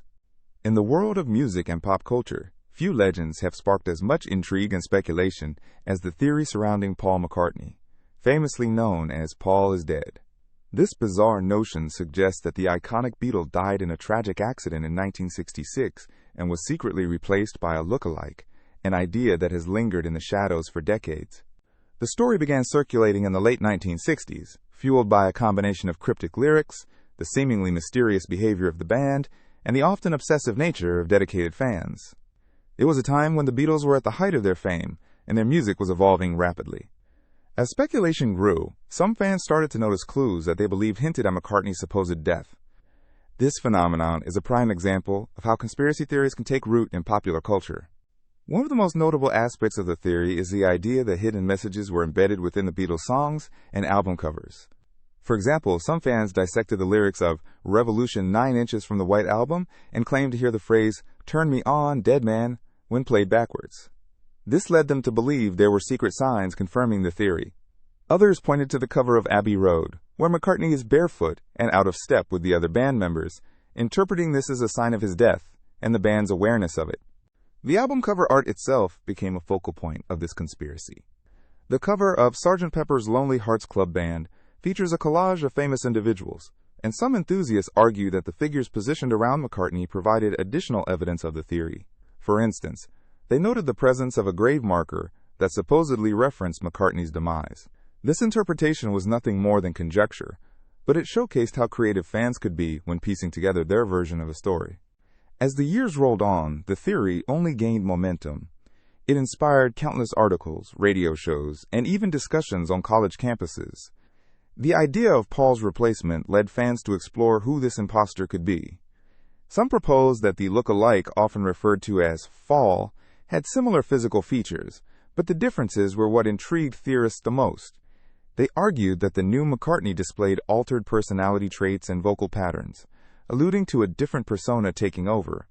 In a world where rumors spread as fast as the music itself, the Beatles became embroiled in this complex web of speculation. It's important to note that McCartney himself has responded to these claims, often with humor and a degree of bemusement.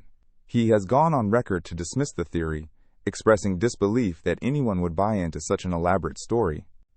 The legacy of Paul McCartney and the Beatles has now become intertwined with the lore of conspiracy theories. The Paul is dead hypothesis reflects a larger phenomenon seen throughout history, where personalities and events are reinterpreted beyond their original context. Humans have a natural inclination to question and seek hidden meanings, especially when a beloved figure is involved. This narrative also points to the psychological aspect of belief in conspiracy theories. It reveals how people may find comfort or excitement in alternative explanations, particularly when dealing with the unexpected loss of a cultural icon. By entertaining the possibility that McCartney had a doppelganger, fans were able to engage with their favorite music in a thrilling, albeit fictional manner. Consequently, Paul is Dead has become more than just a conspiracy. It is a cultural artifact that endures as a testament to fan engagement and creativity. The very existence of the theory serves to highlight how much the world resonates with the music of the Beatles, how deeply fans invest in their idols, and how far speculation can stretch in the search for meaning. In examining this phenomenon, one can't help but wonder what it says about society's relationship with celebrity. Conspiracy theories can reflect our desire to connect with the mystique surrounding public figures, while also revealing our propensity for storytelling. We take the quirks of reality, such as the effects of fame or the passage of time, and weave them into fascinating narratives that blend fact with fiction. In this way, the tale of Paul McCartney's alleged demise serves as a mirror reflecting our collective imagination. Whether viewed as a misguided bit of folklore or a poignant reflection on loss and legacy, the Paul is Dead theory remains a captivating chapter in the annals of music history. It reminds us not only of the power of stories, but also of our enduring fascination with the lives we celebrate and the mysteries that continue to surround them. Through the years, we see how this narrative shapes not only how we view past events, but also how we engage with the present and the possible futures of iconic figures in music and beyond. In the high desert of New Mexico, there exists a phenomenon that has puzzled many residents and visitors alike.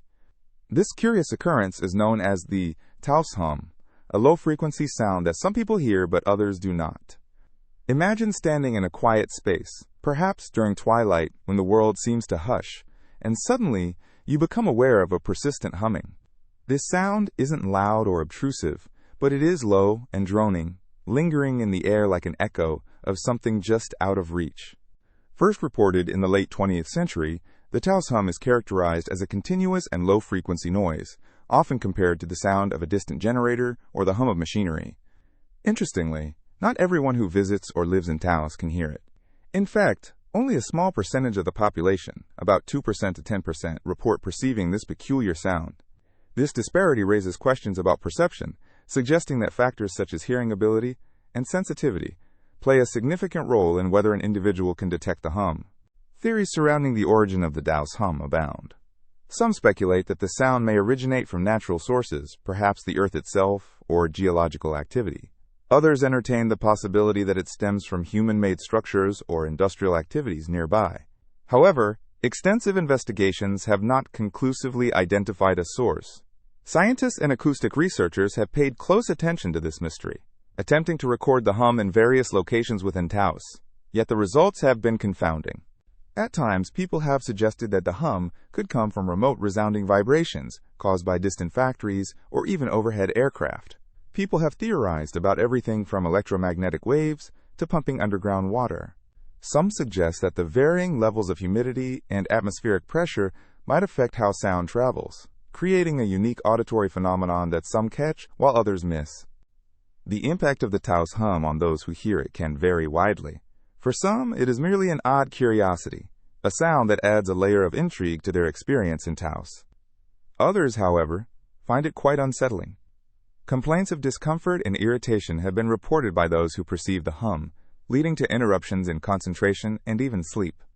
It has been described as a constant reminder of something just beyond understanding, and in some cases a nuisance that simply refuses to fade. The Taos Hum has inspired local legends and even musical interpretations. Artists and composers have attempted to capture the essence of the sound in their works, reflecting on the impact of the hum, not only as a sonic phenomenon, but as a symbol of the mysteries that lie deep within our natural world. It transcends mere annoyance for some, morphing into a muse that shapes artistic expression. Interestingly, the phenomenon has been acknowledged by the scientific community, with studies attempting to demystify the earworm quality of the hum. Theories related to auditory perceptions suggest that it might be linked to the way our brains process low-frequency sounds.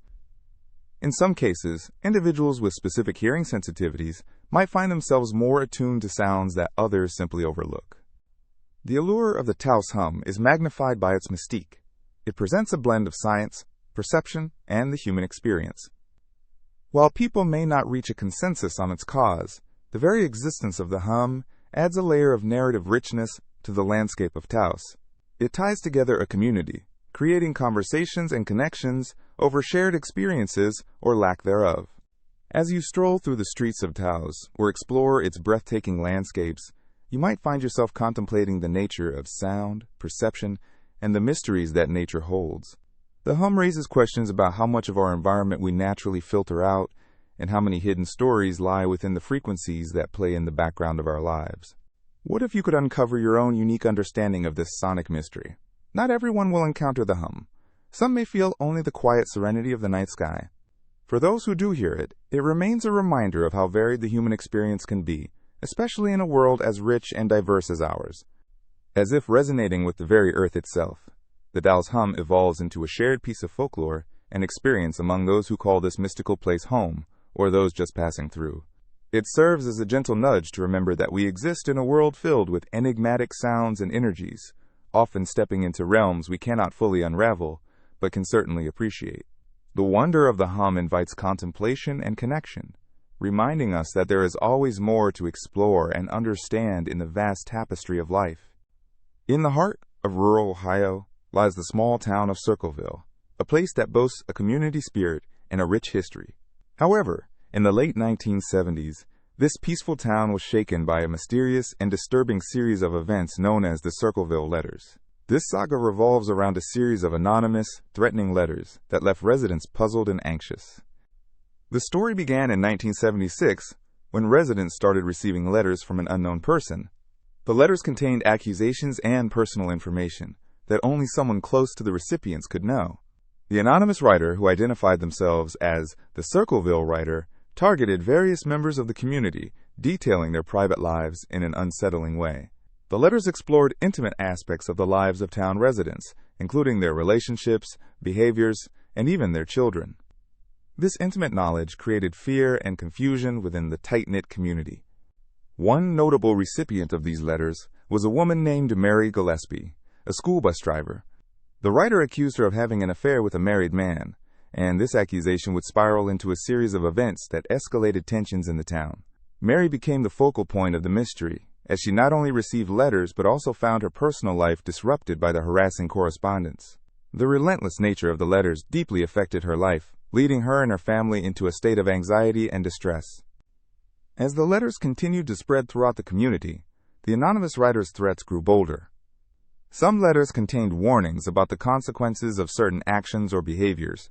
Residents were left to wonder who could be behind such a campaign of intimidation. The situation intensified when the police decided to get involved, attempting to trace the letters to their source. However, despite their best efforts, the identity of the Circleville writer remained elusive. What made the case even more complex was the sudden turn it took. In the midst of the chaos generated by these letters, a tragic event occurred. In 1983, Mary Gillespie's husband, Ron, died in a mysterious accident. The circumstances around his death raised a lot of questions. Many believed that the anonymous writer could be involved, with speculation mounting that the letters might have been part of a more extensive campaign of harassment. The community was plunged into further turmoil as they debated the implications of these letters and the possibility of a broader conspiracy at play. Investigators began to explore different theories, attempting to piece together the motives behind the letters. Was it a personal vendetta, or simply an act of a disturbed individual? The fact that the letters continued to arrive long after the initial incidents added to the complexity. A man named Paul Freshour, who was a supposed suspect in the case, was arrested and convicted in connection with the harassment. But even this did not bring a resolution. Freshour insisted on his innocence, claiming he was only being targeted as a scapegoat in a case riddled with secrets. As time went on, the mystery of the Circleville letters took on a life of its own. Many residents tried to identify the source of the letters, engaging in their investigative efforts. Speculation ran rampant throughout the community, with different individuals being named as potential culprits in hushed conversations. The idea of a neighbor harboring such malevolence was deeply unsettling for many. In the years that followed, reports of the letters receded, but the mystery never truly vanished. The Circleville letters became a part of local legend, a cautionary tale of how anonymity can breed fear and suspicion among neighbors. Discussions about accountability, privacy, and community trust became prevalent topics. Would the letters ever stop? Was the writer watching, waiting, and planning the next move? In more recent times, interest in the Circleville letters has surged again, partly due to the rise of true crime media. Documentaries, podcasts, and articles have revisited the case, offering new insights, theories, and speculations. While investigators have pursued leads over the years, definitive answers have remained elusive. In examining this chilling saga, one must consider the psychological impact that such fear and anxiety can have on a tight-knit community like Circleville. The letters tore through the fabric of trust that bound residents, creating an atmosphere of paranoia that lingered long after the last letter was sent. Even today, the mystery of the Circleville letters endures. It serves as a reminder of how the pen can indeed be mightier than the sword. The power of words, particularly when wielded anonymously, can devastate lives and disrupt communities.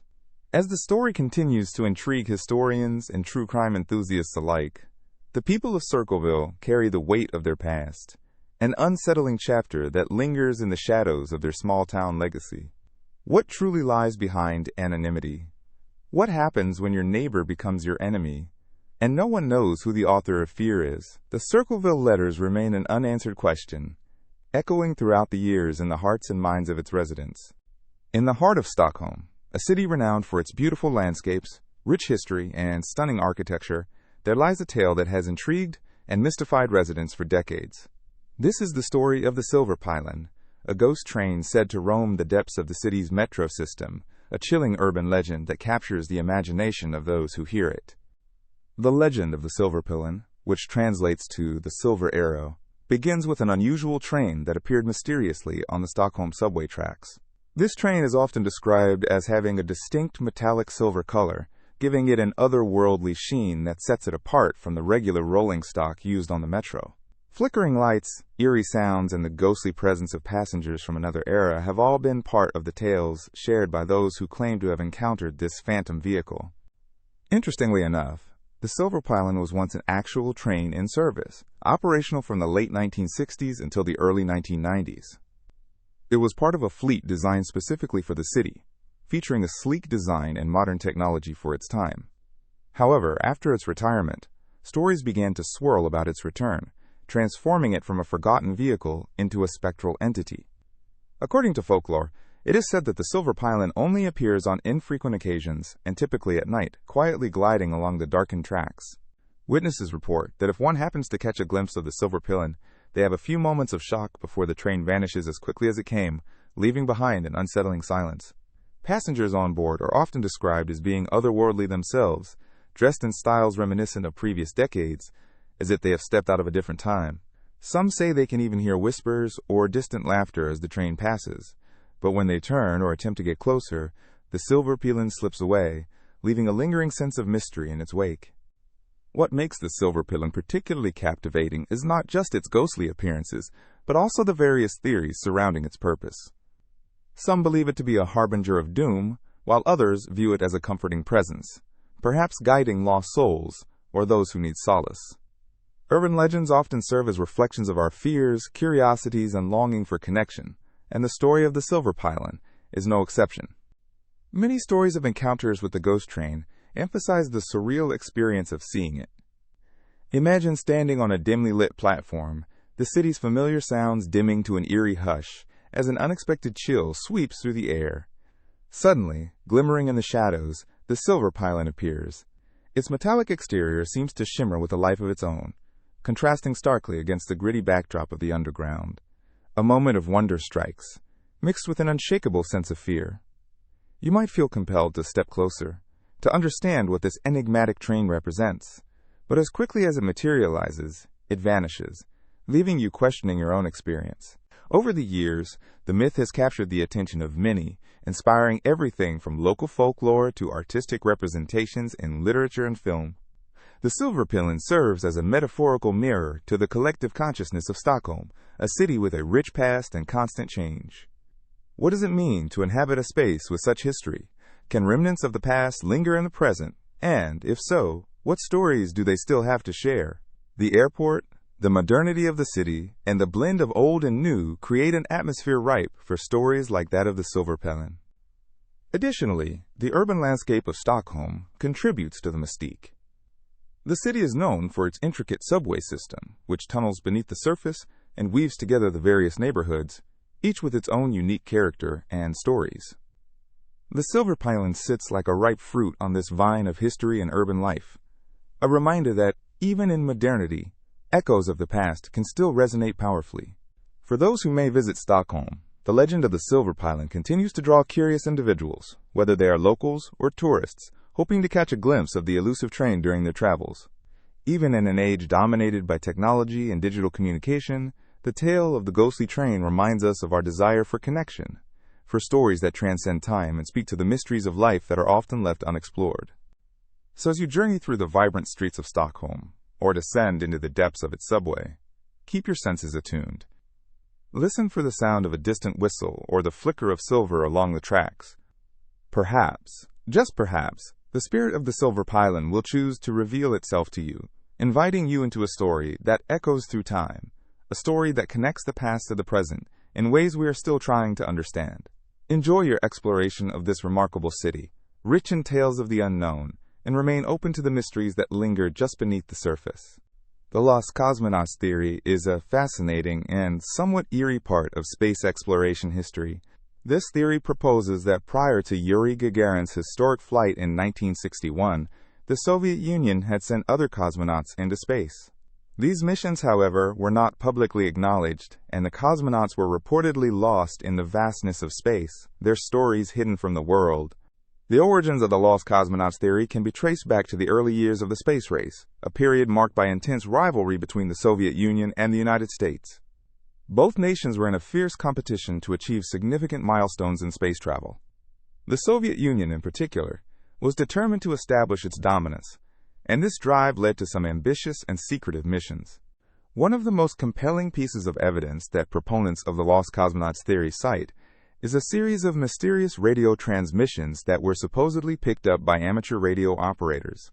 These transmissions were said to contain the voices of cosmonauts in distress, pleading for help as their missions went awry. Some believe that these recordings captured the last moments of these lost cosmonauts, revealing not just their fear, but also the extraordinary challenges they faced during their missions. Additionally, there are several anecdotal accounts from individuals who claim to have encountered evidence of these lost missions. Some assert that they stumbled upon documents while researching Soviet space programs, or spoke with former scientists who hinted at operations that were kept under tight wraps.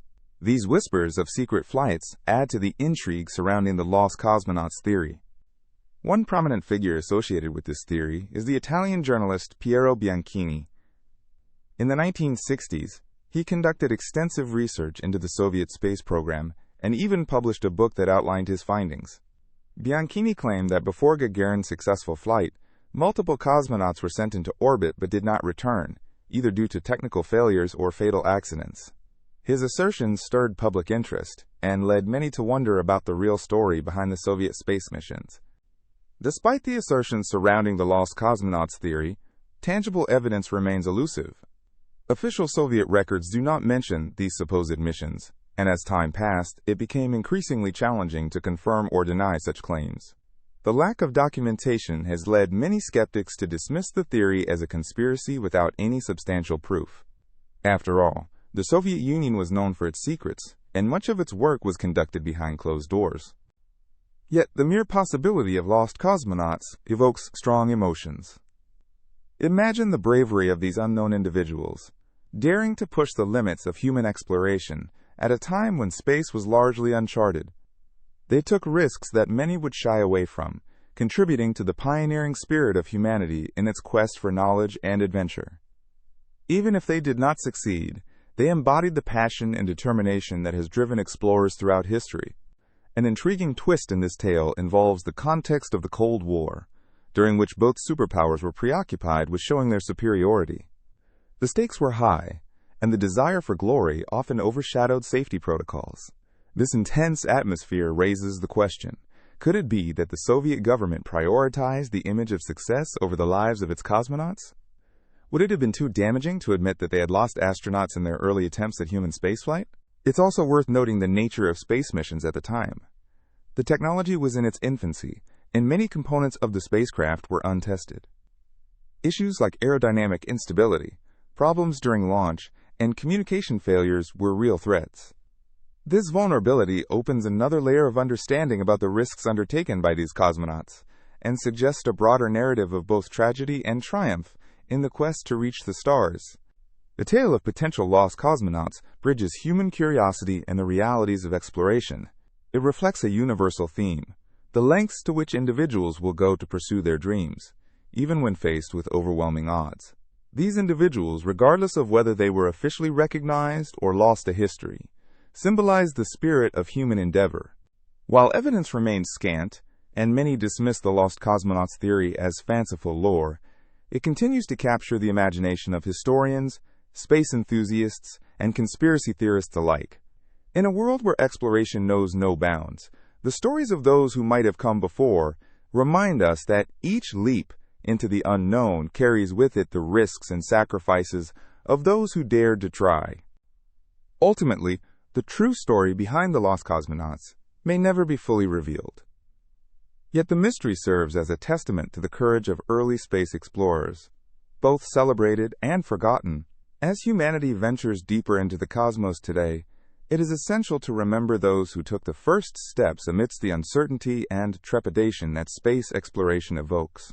Their legacies, whether known or unknown, continue to inspire generations and fuel a relentless pursuit of discovery.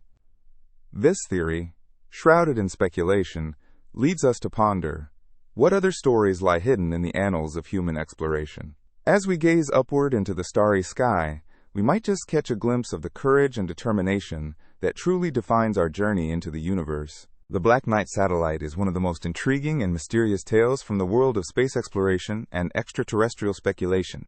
This alleged object has sparked the imaginations of enthusiasts, researchers, and conspiracy theorists alike.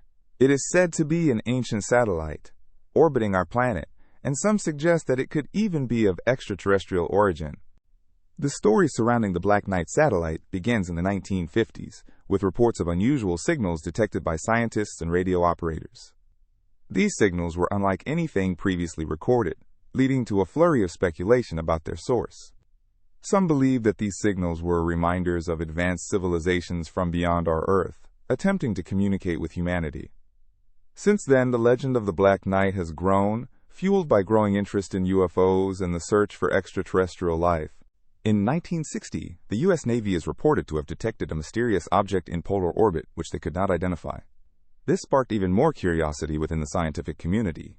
Many people began to wonder if this object could be the Black Knight satellite. To add to the mystery, in 1973, astronauts aboard the space shuttle captured images of an unusual object that bore a striking resemblance to descriptions of this enigmatic satellite. Further intrigue came in 1998, during a space mission to the International Space Station. Astronauts took photographs that seemed to show an unknown object in the sky, igniting discussions once again about the possible existence of the Black Knight. Skeptics argue that these images are nothing more than space debris or remnants of previous missions. However, believers remain passionate about the idea that this satellite represents evidence of extraterrestrial life and technology. Theories about what the Black Knight satellite might be vary significantly. Some people theorize that it could be an ancient piece of technology, perhaps left behind by an alien civilization that visited Earth long before our time. Others suggest it might be an extraterrestrial probe, studying our planet from a hidden vantage point in the cosmos. In the world of conspiracy theories, the Black Knight satellite has found a dedicated following. Some see it as a harbinger of advanced technology, while others consider it a warning of the consequences of humanity's actions on Earth. This duality adds a captivating layer to the story, as it mixes wonder with trepidation, a search for knowledge intertwined with fear of the unknown.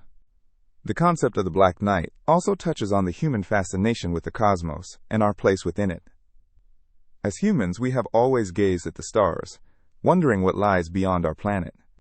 This desire to explore is inherent in our nature, and the idea of an ancient satellite watching us from above beckons us to ponder deeper questions about our universe.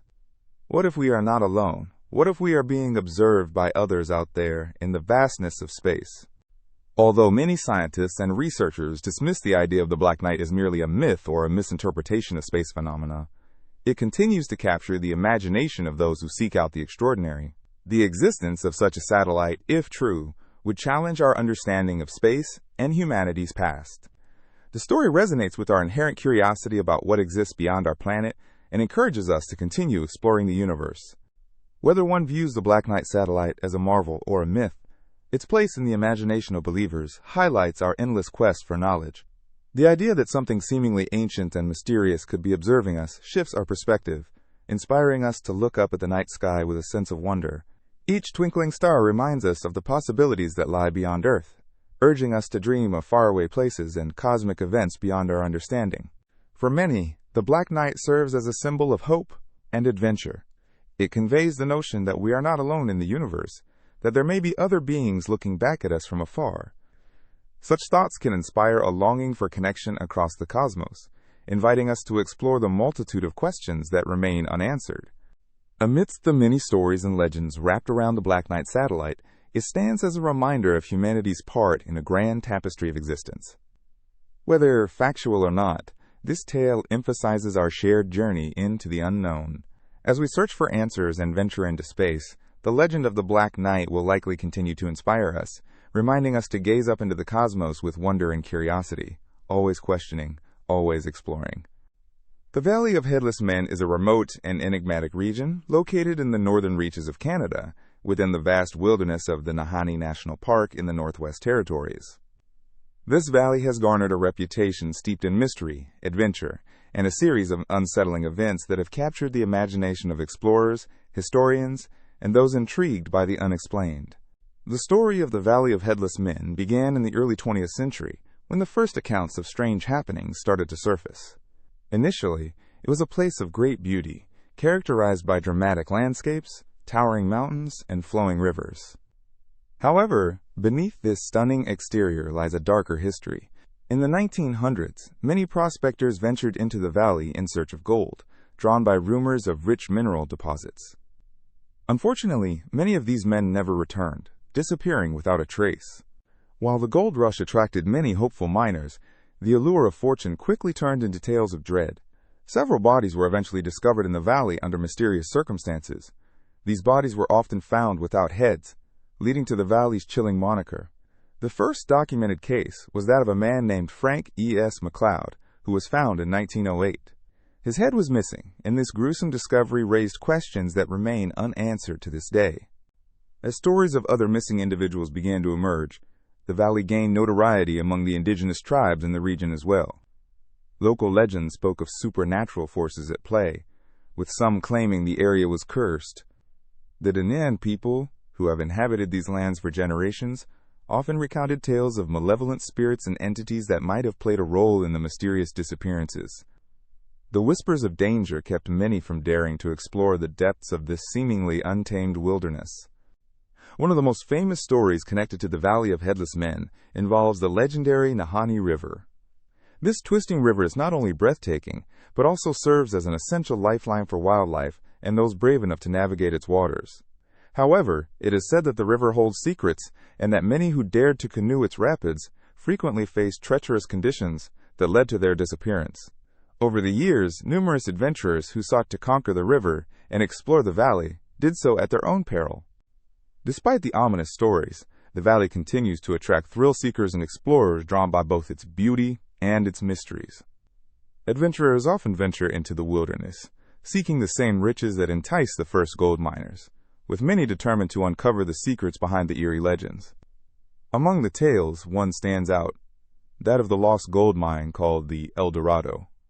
Many believe that untold treasures remain hidden within the valley, waiting to be discovered, but the chilling accounts of those who vanished in their quest cast a long shadow over the pursuit of fortune.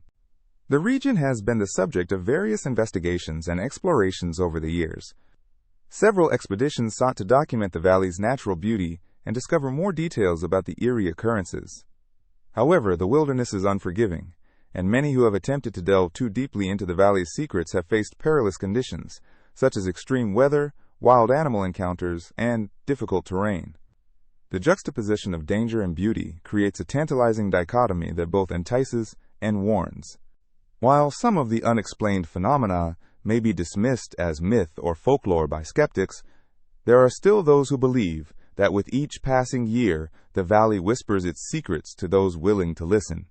The stories surrounding the Valley of Headless Men remind us that nature is both magnificent and unpredictable. It is a reminder of the thin line that exists between exploration and the unknown, where adventure meets the unwritten. In recent times, the Valley of Headless Men has become a popular topic in books, documentaries, and storytelling circles, capturing the imagination of people around the world. Its allure lies not only in the intrigue of the unexplained disappearances, but also in the fascinating culture of those who have called this region home for centuries. There is something captivating about the tales woven into this land, a connection between the past and the present that continues to inspire curiosity. As expeditions into the valley unfold, adventurers may find themselves grappling with the questions that have lingered for over a century. What truly happened to those who vanished? Are there forces at play that remain hidden from our understanding? In the end, the Valley of Headless Men stands as a testament to the enduring quest for knowledge and understanding, a haunting echo of the stories that echo through the winds of the wilderness. The whispers of the valley invite brave souls to explore its vast expanses, where the mysteries still linger, waiting to be unearthed. Once upon a time, in the quiet town of Mattoon, Illinois, something strange and unsettling occurred. It was the year 1944, and the small community, known for its picturesque streets and friendly neighbors, was about to become the center of a bizarre mystery. This story involves a shadowy figure that came to be known as the Mad Gasser of Mattoon, a phantom who supposedly unleashed a series of gas attacks that left residents confused and fearful. The tale began on a warm summer night in August. Residents reported feeling a strange sensation, like a thick fog creeping under their doors and through their windows. Soon after, they would find themselves overwhelmed by mysterious symptoms, including nausea, dizziness, and an unsettling feeling of being watched. Panic spread through Mattoon as reports of these gas attacks multiplied. One evening, a woman named Peggy McGarry was one of the first to experience this strange phenomenon. She claimed that upon waking, she felt a heavy pressure in her chest and noticed a noxious odor filling her home. Her alarming account sparked the interest of neighbors and quickly circulated throughout the town. As word spread, more individuals came forward with their stories. Residents reported similar experiences, some describing a mysterious figure seen lurking in the shadows on those fateful nights. This unknown assailant, often referred to as the Mad Gasser, was not just a nuisance. He represented a collective fear that was taking hold of the town. The police took these claims seriously, launching an investigation to uncover the identity of this phantom attacker. Yet, to their frustration, no physical evidence was ever found, nor had anyone seen the Gasser clearly enough to provide a complete description. Interestingly, the reports of the Mad Gasser did not stop there. Over the following days, more people began experiencing similar symptoms, often in the late hours of the night. This pattern led to a kind of mass hysteria. Individuals started feeling ill without any clear reason. Some theorists proposed that fear itself was spreading through the town, heightening people's sensitivities to normal occurrences. Was the Gasser an actual person playing an eerie trick, or was it a figment of the collective imagination, fueled by stories and fear? The answer seemed elusive. At its peak, the panic over the Mad Gasser drew media attention, and soon the entire country was intrigued by this strange series of events. Reports spread beyond Mattoon, capturing the imaginations of people far and wide. Newspapers featured the mysterious Gasser almost daily, discussing theories and possibilities. Some suggested it was a prankster, others speculated on darker intentions. This attention made Mattoon a point of curiosity, drawing visitors who wanted to witness the strange happenings. Despite the intense investigation, which included local law enforcement and even investigators from the Federal Bureau of Investigation, the identity of the Mad Gasser remained a mystery. Some residents even formulated theories regarding the motivations behind these attacks. Perhaps there was a personal vendetta at play, or maybe the Gasser was simply seeking attention. It wasn't long before sightings decreased, and the reports gradually faded. As mysteriously as it had begun, the phenomenon of the Mad Gasser seemed to quiet down, leaving behind an unresolved enigma. In the years that followed, the story of the Mad Gasser of Mattoon became something of a local legend. The events were discussed in hushed tones during community gatherings, and tales grew over time. While some chalked up the incidents to a response to wartime anxieties, others remained convinced that a faceless figure lurked in the shadows. As decades passed, the Mad Gasser took on a life of its own, becoming part of local folklore. The entire episode sparked interest not only in Mattoon, but also among scholars and enthusiasts of true crime. Numerous articles were penned exploring the psychology of fear and the phenomenon of mass hysteria. Investigators came up with various explanations, delving into social dynamics and the impact of stress on a community. Today, the story of the Mad Gasser serves as a reminder of the power of fear and the ways it can shape perceptions and behaviors within a community. Some view it as a cautionary tale, while others enjoy it as an intriguing snippet of the past. Even without a clear resolution, the legend persists, immortalized in the annals of local history. Imagine the eerie atmosphere of a small town where whispers echoed down quiet streets, where every rustle of leaves could spark a rush of anxiety. The allure of the unknown, combined with the familiar simplicity of suburban life, paints a vivid picture of what transpired. This story reminds us of how reality and myth can blend, creating legends that refuse to fade away. So as you ponder the haunting story of the Mad Gasser of Mattoon, think about how fear can transform a community, how a phantom figure could hold sway over the lives of so many, and how, even in our modern world, we still find echoes of that age-old anxiety lurking just beneath the surface. This tale invites us to reflect not just on the past, but also on how we confront the unknown in our own lives. The Glastenbury Wilderness, nestled in the heart of Vermont, is shrouded in mystery and intrigue. This remote area, steeped in natural beauty and dense forests, has become a subject of fascination due to its long history of unexplained disappearances. As you wander through its lush landscapes, It is easy to sense the whispers of the past and the stories waiting to be uncovered. The wilderness covers a broad section of southwestern Vermont, an area known for its rugged terrain, rolling hills, and serene lakes. The combination of untouched nature and the tranquility of the wilderness attracts hikers, backpackers, and nature enthusiasts from near and far.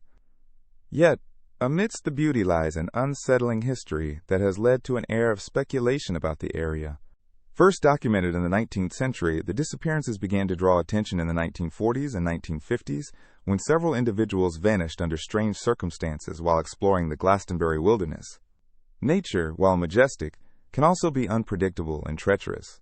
The dense woods offer a labyrinth of trails, cliffs, and sudden weather changes that can easily disorient even the most experienced adventurer. This complexity of the terrain has given rise to theories and stories about the area that captivate the imagination. One of the more notable accounts involves a group of hikers who, captivated by the lore surrounding the region, ventured into the wilderness one summer.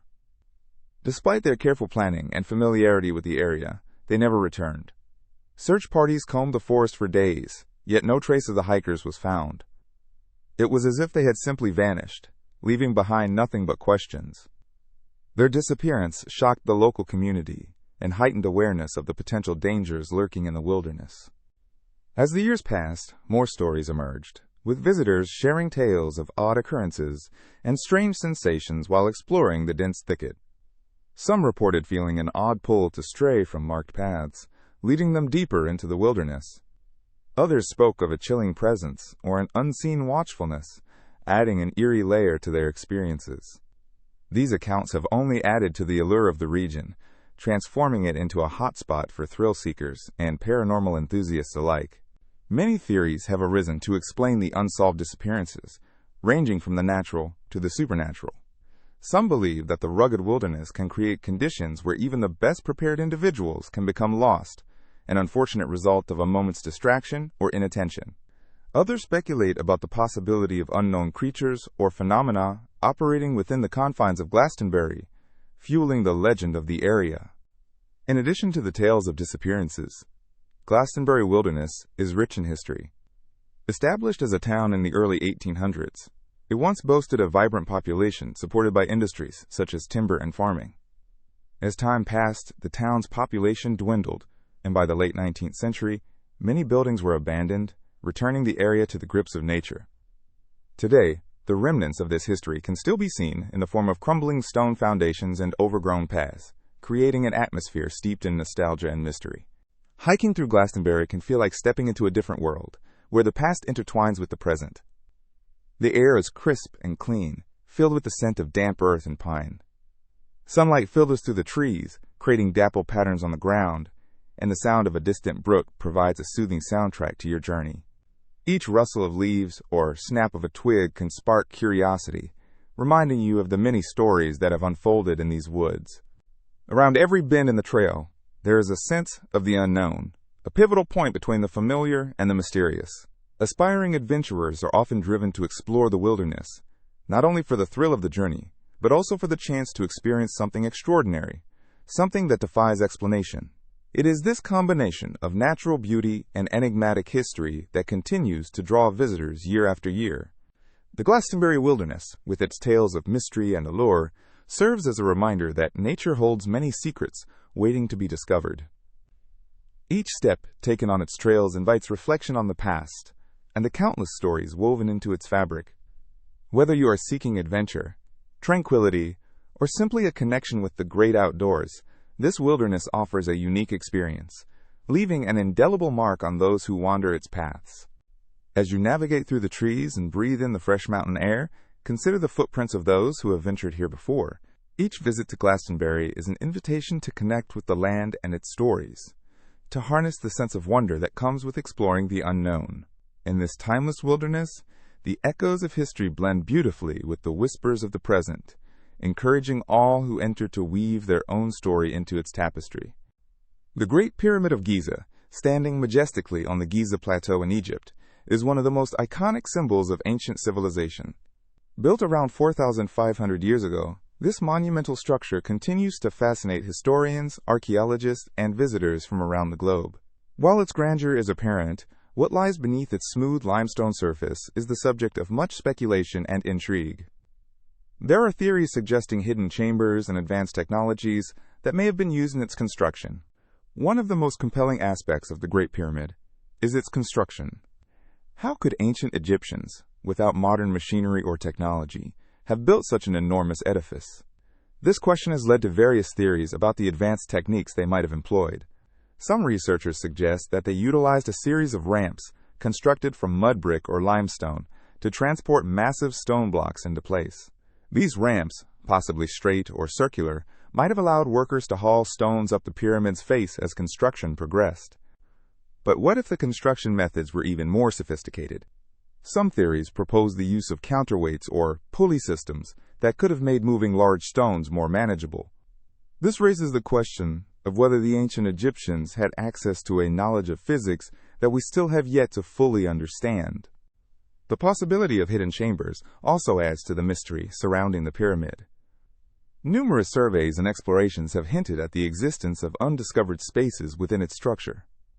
In 2017, a team of scientists using advanced scanning technology announced the detection of a large void in the pyramid. While its purpose remains unknown, some speculate that it could have been used for ritual purposes or as a hidden treasure chamber intended to protect the pharaoh's belongings for the afterlife. Furthermore, the orientation and construction of the Great Pyramid are strikingly precise. The pyramid is aligned with impressive accuracy to the cardinal points of the compass. Some believe that this alignment suggests a deep understanding of astronomy. It is theorized that the ancient Egyptians may have used celestial bodies for measurements and navigation when designing the pyramid. This connection to the stars adds another layer of intrigue, suggesting that the pyramid was not just a tomb, but a sophisticated expression of their beliefs and knowledge. In addition to physical theories, some researchers have even posited that the ancient Egyptians might have possessed advanced technologies that were lost to time. Speculations include the use of sound waves to levitate stones, or even harnessing energy from the environment to assist in construction. While these ideas may sound more fitting to science fiction, they highlight the unending curiosity surrounding the tools and techniques used in constructing one of the seven wonders of the ancient world. As scientists continue to explore the Great Pyramid with modern technology, they encounter more questions than answers.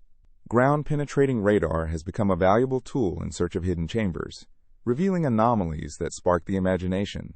With each discovery, we might inch closer to understanding the reasons behind these architectural decisions and the society that created them.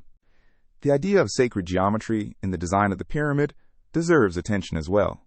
Some researchers argue that the proportions of the Great Pyramid reflect mathematical concepts such as the golden ratio.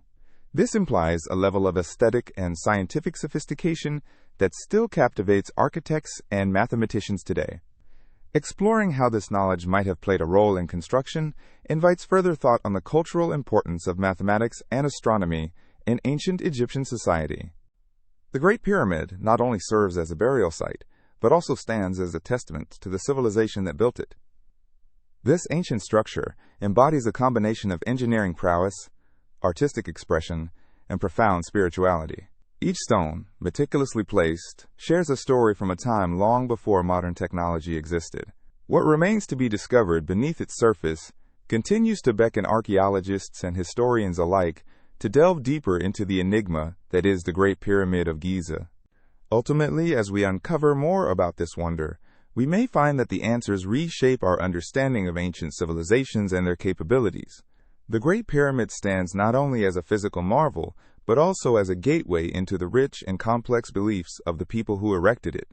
The search for hidden chambers and understanding unknown technologies continues to inspire a sense of wonder, inviting us to ponder the mysteries of the past.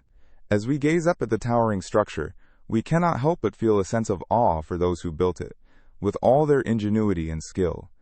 The secrets of the Great Pyramid may still be hidden, but the quest to uncover them only enhances its allure, creating a timeless connection between ancient history and our modern world. The Hinterkaifeck Murders are one of the most chilling unsolved cases in German history. Set in a rural area of Bavaria in 1922, this harrowing tale begins on a remote farm owned by the Gruber family, which was comprised of Andreas Gruber, his wife, and their adult children, Cecilia and Victoria. The farm was isolated, surrounded by dense forest, adding an unsettling atmosphere to an already mysterious and tragic story. The events leading up to the murders were shrouded in peculiar occurrences.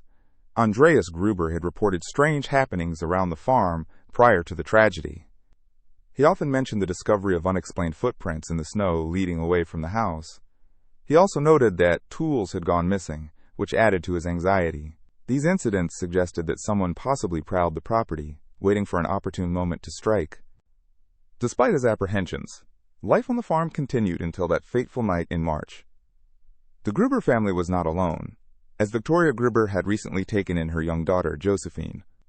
This dynamic created a sense of both warmth and tension, as the family supported each other in their daily labor on the farm, while grappling with the growing unease that hung over them. The scene was incredibly tragic when authorities finally arrived at Hinterkaifeck on the morning of April 4, 1922. A full week had passed since anyone had seen the Gruber family, and the mailman, noticing that mail had piled up, grew concerned. Upon entering the property, law enforcement discovered a horrific crime scene. Andreas, his wife, their daughter, and Josephine were found brutally murdered. The details were grotesque, and as the investigation unfolded, more layers of this mystery began to surface. What made the Hinterkaifeck murders particularly eerie was the suggestion that the murders had been committed in a calculated manner. The family had been attacked in their home, where they presumably felt safest. The killings had taken place with a heavy farm tool, a mattock, which was left at the scene, making the act feel even more personal and brutal. Adding to the unsettling atmosphere, the bodies had been left in the barn for several days before discovery, hinting at a chilling calmness from the perpetrator. The motive for such violence was elusive, leading investigators down numerous winding paths filled with potential leads, but ultimately arriving at no definitive conclusions. The lack of suspects and motive gave rise to various theories that left the public both fascinated and horrified. Among the array of theories, some speculated that the murders were the result of long-standing family disputes, or that they involved outside forces that had connections to the Grubers. Perhaps there was a vendetta, or maybe a neighbor held a grudge. However, as time progressed, available evidence dwindled, and every possible lead led nowhere. Another theory suggested that the murderer could have been a local individual, or someone familiar with the land, who had a profound understanding of the Gruber family's routines. The privacy of life on a rural farm in Bavaria greatly reduced the likelihood of random violence, making the idea of a premeditated act more plausible. Strangely enough, after the murders, rumors began to circulate regarding a man who may have been seen in the nearby woods during the days leading up to the crime. Coupled with the haunting image of footprints in the snow, the stories of this figure only deepened the already intense mystery. However, despite several investigations, this figure remained unknown, further adding to the enigma surrounding the murders. The Hinterkaifeck case lingers in the collective memory of Germany as a prime example of how even the most brutal of crimes can go unpunished, leaving countless questions unanswered. Over the decades, numerous books, documentaries, and articles have been produced, all searching for clarity amidst a fog of uncertainty. Yet, no definitive evidence has emerged to provide a substantial resolution to one of Germany's most notorious unsolved cases. The unresolved nature of the Hinterkaifeck murders continues to capture the imagination of true crime enthusiasts and historians alike. It serves as a poignant reminder of the fragility of life, and an unsettling exploration of how darkness can seep into even the most peaceful of settings. The notion that an act of such brutality could occur in the secluded hills of Bavaria, away from prying eyes, haunts the narrative spun around the event. As time passed, the farmhouse itself became a local legend, steeped in ghostly tales and accounts of strange phenomena. Visitors and locals reported eerie experiences, claiming to see figures in the window or hear sounds echoing across the fields. These accounts reinforced the idea that the spirits of the Gruber family might still linger, trapped in a tragic loop of their final days. Ultimately, the Hinterkaifeck murders are not just a tale of tragedy and loss. They embody the essence of unresolved mystery and the human longing for closure. It's a chilling case that reminds us of the complexities of life, where sometimes the darkest stories remain hidden in the shadows, awaiting interpretation and understanding. Each retelling adds a layer to its depth, ensuring that the legacy of Hinterkaifeck endures, continuing to perplex and fascinate as we search for the answers that have so frustratingly eluded us for over a century. In the picturesque city of Windsor, Ontario, An intriguing phenomenon has captivated the attention of its residents and visitors alike. This phenomenon is known as the Hum of Windsor. Imagine strolling through the city's vibrant streets, or enjoying a tranquil evening by the waterfront, only to be enveloped by a low, persistent sound that seems to linger in the air. This mysterious hum has sparked curiosity and speculation, leading many to wonder about its origins and implications. The hum has been described by many as a low-frequency noise, almost like a distant engine or an incessant mechanical thrum. It can be heard during both day and night, but its intensity and perception can vary greatly depending on where one is situated. Some residents report that it is almost comforting, akin to the sound of a gentle breeze rustling through the leaves, while others find it unsettling and intrusive, making it difficult to concentrate or relax. Imagine trying to enjoy a quiet evening when an uninvited sound seems to creep into your thoughts, prompting you to seek its source. The origins of the hum remain a mystery, which only adds to its allure. Some theories suggest that it may be linked to the nearby industrial activities or infrastructure, such as the operations of the Windsor-Detroit border crossings, which serve as crucial conduits for trade and travel. The sound could potentially emanate from the bustling vehicles and machinery involved in these operations. Picture the ceaseless movement of trucks and cars, coupled with the feedback from various industrial processes, creating a backdrop of noise that permeates the environment. Others speculate that the hum may originate from natural sources, such as geological activity, or even from the unique acoustics of the surrounding area. Some individuals believe that underground water flows or shifting earth could contribute to the way sounds propagate in this region. Envision a hidden river winding beneath the city, its gentle flow creating harmonics that resonate and emerge in unexpected ways. Interestingly, the hum is not an isolated phenomenon. Across various locations around the world, similar sounds have been reported in cities like Taos in New Mexico and Cork in Ireland. In each instance, researchers and residents have been driven to investigate these enigmatic noises. There are countless accounts of individuals sharing their experiences, adding depth to the intrigue surrounding the Hum of Windsor. You can almost picture a gathering of curious minds, sharing anecdotes over coffee, each with a unique tale of how they encountered this peculiar sound. Residents and researchers have turned to social media and community forums to express their thoughts and feelings about the hum, fostering a sense of camaraderie among those affected. These platforms serve as virtual meeting grounds where individuals exchange theories, tips, and even recordings of the sound itself. With each shared experience, the collective narrative grows richer, weaving a tapestry of curiosity and concern that binds the community together. Fascinatingly, this phenomenon may impact the daily lives of Windsor residents in diverse ways. Some individuals have adapted to the sound, incorporating it into their routines, while others have taken measures to mitigate its effects. Equipment designed to produce white noise, for instance, can filter out unwanted distractions and create an environment that feels more serene. Imagine the soft hum of a fan, or the calming sounds of nature playing in the background, blending seamlessly with the rhythms of everyday life. This ongoing mystery also touches on broader themes, raising questions about how environmental factors affect human perception. What does it mean for a sound, seemingly without a clear source, to exist amid the hum of modern life? How does it influence our mood, our perceptions of our surroundings, and even our sense of place? In a city known for its friendly atmosphere and cultural richness, the hum offers a unique perspective on how interconnected we are with our environment. As residents and researchers continue to explore the origins of the hum, a deeper understanding of its effects on the community may emerge. Psychological studies on ambient noise reveal that our responses to sound can influence not just our individual experiences, but the collective character of a community. Is the hum an annoyance, a source of comfort, or perhaps a unifying feature of urban life? What is certain is that the Hum of Windsor is more than just a sound. It is a phenomenon that invites reflection, wonder, and discussion. It compels the community to engage in questions about the nature of their environment and the unseen factors that shape their lives. Whether it becomes a beloved quirk of city life or a topic of serious inquiry, the hum has undeniably made its mark on Windsor. As new generations of residents settle into this vibrant city, the hum will likely continue to echo, providing an intriguing backdrop to the stories that unfold in the heart of Windsor, Ontario. On a chilly evening in November 1978, 5 friends gathered for a night of basketball at the local gym in Marysville, California.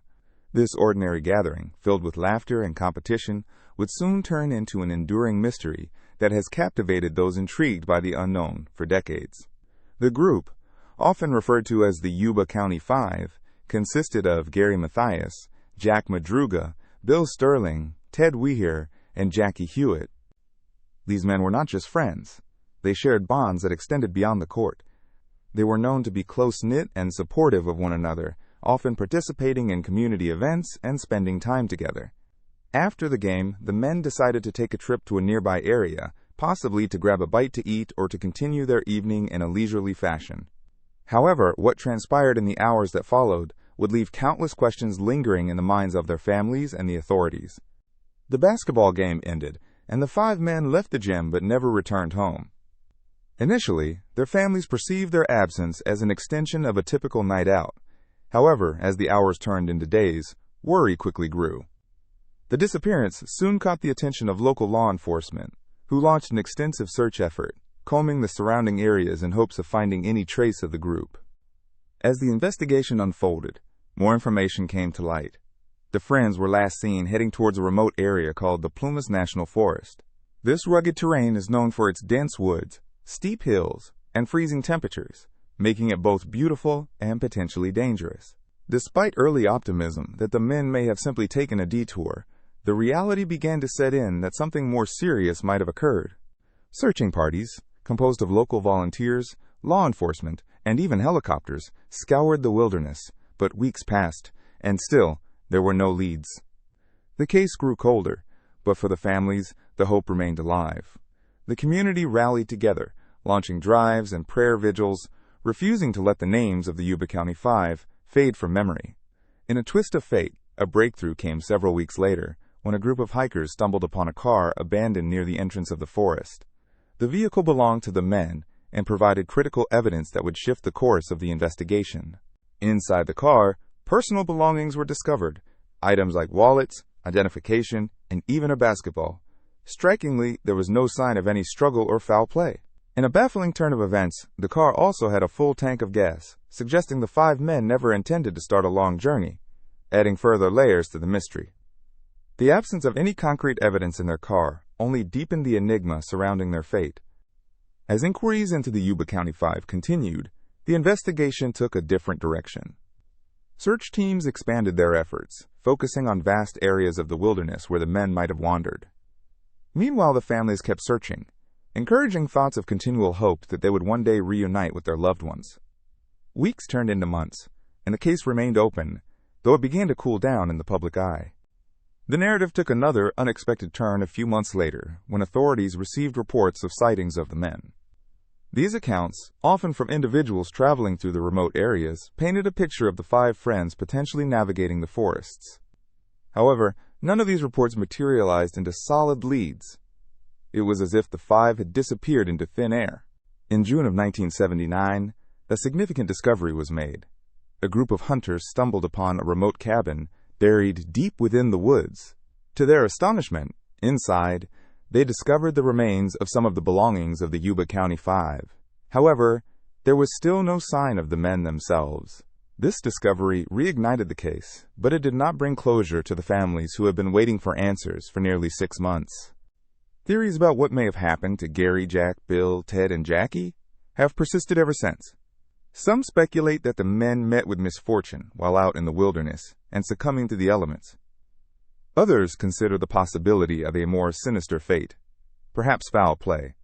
The mystery has spawned countless discussions, documentaries, and even theories exploring various scenarios, each weaving a different interpretation of events. The case has remained classified as unresolved, making it one of California's most enduring mysteries. Though numerous leads have been pursued over the years, the truth about the Yuba County Five remains elusive. Friends and family still hold on to hope, believing that somewhere out there lay answers, or perhaps a miracle. In retrospect, the story of the Yuba County Five serves as a reminder of the fragility of life and the bonds of friendship. It highlights not only the power of community in times of crisis, but also the enduring human spirit that continues to search for truth against all odds. Decades later, the case still evokes poignant questions, drawing attention from true crime enthusiasts and mystery seekers who seek to crack the code behind this beautiful yet tragic narrative.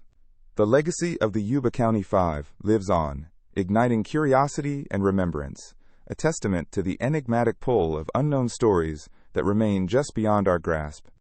The Voynich Manuscript is one of the most intriguing artifacts from the past, shrouded in mystery and wonder.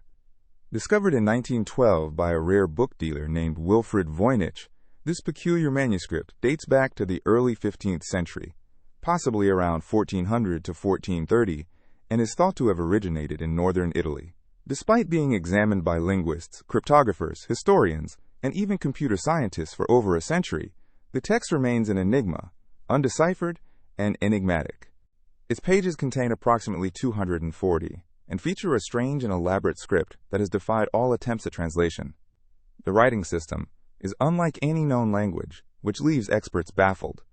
Each character seems uniquely crafted, and the script flows across the pages in a way that appears both coherent and artistic. Imagine flipping through a beautiful book filled with illustrations, yet the language within remains completely foreign. The illustrations are perhaps just as fascinating as the text. The manuscript is filled with a myriad of detailed drawings that depict strange plant species, astronomical diagrams, and even naked figures in various poses, interacting with celestial symbols. The herbal illustrations show plants that are unrecognizable to modern botanists, suggesting they may be either fictitious or identified by different names in that era. It sparks the imagination. Could these illustrations represent real plants from a long-lost world, or are they purely products of the author's creativity? One notable section of the manuscript is the astronomical or astrological part, featuring diagrams of the sun, moon, and stars, all intricately illustrated. The presence of astrological symbols hints at a connection to alchemy and the medieval understanding of the cosmos. Imagine what it must have been like for people of that time to look up at the sky and associate those celestial bodies with their lives and practices. This resonates with a sense of wonder about how early humans interpreted their world. Another section of the manuscript is dedicated to medicinal herbs, showcasing images of plants accompanied by text in the same unknown script. The idea of ancient healing practices adds a layer of depth. What remedies were once common? How did these people view their connection to nature? The Voynich Manuscript invites speculation about the potential knowledge and wisdom it may hold regarding early herbal medicine. There are also numerous beautiful illustrations of what seems to be bath scenes, emphasizing the importance of water and comfort in daily life. These drawings depict women in baths with a complex network of pipes and tanks, igniting curiosity about the way people managed hygiene in the 15th century. Did they have advanced methods of cultivating cleanliness? How prevalent were these practices across different cultures? The images can inspire creative thoughts about the evolution of human habits surrounding health and wellness. Scholars and amateur cryptographers have put forth various theories about who authored the Voynich manuscript and for what purpose. Some believe it may be an elaborate hoax or a prank, while others consider the possibility of it containing knowledge beyond our current understanding. It has even been theorized that the manuscript was created as a sort of code or cipher that only a select group could understand, possibly meant as a secret text for an esoteric society. Perhaps equally captivating is the way modern technology has played a role in examining this ancient manuscript. Machine learning and artificial intelligence have been employed to analyze the text, searching for patterns in the writing. Yet, despite the advancements in technology, the mystery endures, encouraging humans to think outside the conventional limits of language and understanding. Among the many theories, the enigma of the Voynich manuscript continues to inspire fiction, art, and exploration in the realms of historical mystery and linguistics. Writers have woven its story into novels filled with adventure and possibility, while artists have created their own interpretations of this baffling manuscript. It demonstrates the human tendency to find meaning in the obscure and pursue knowledge about our heritage. Each time someone gazes upon the pages of the Voynich manuscript, they are confronted with the uncertainty of understanding. The manuscript serves as a reminder of our shared curiosity and the quest for knowledge across the ages.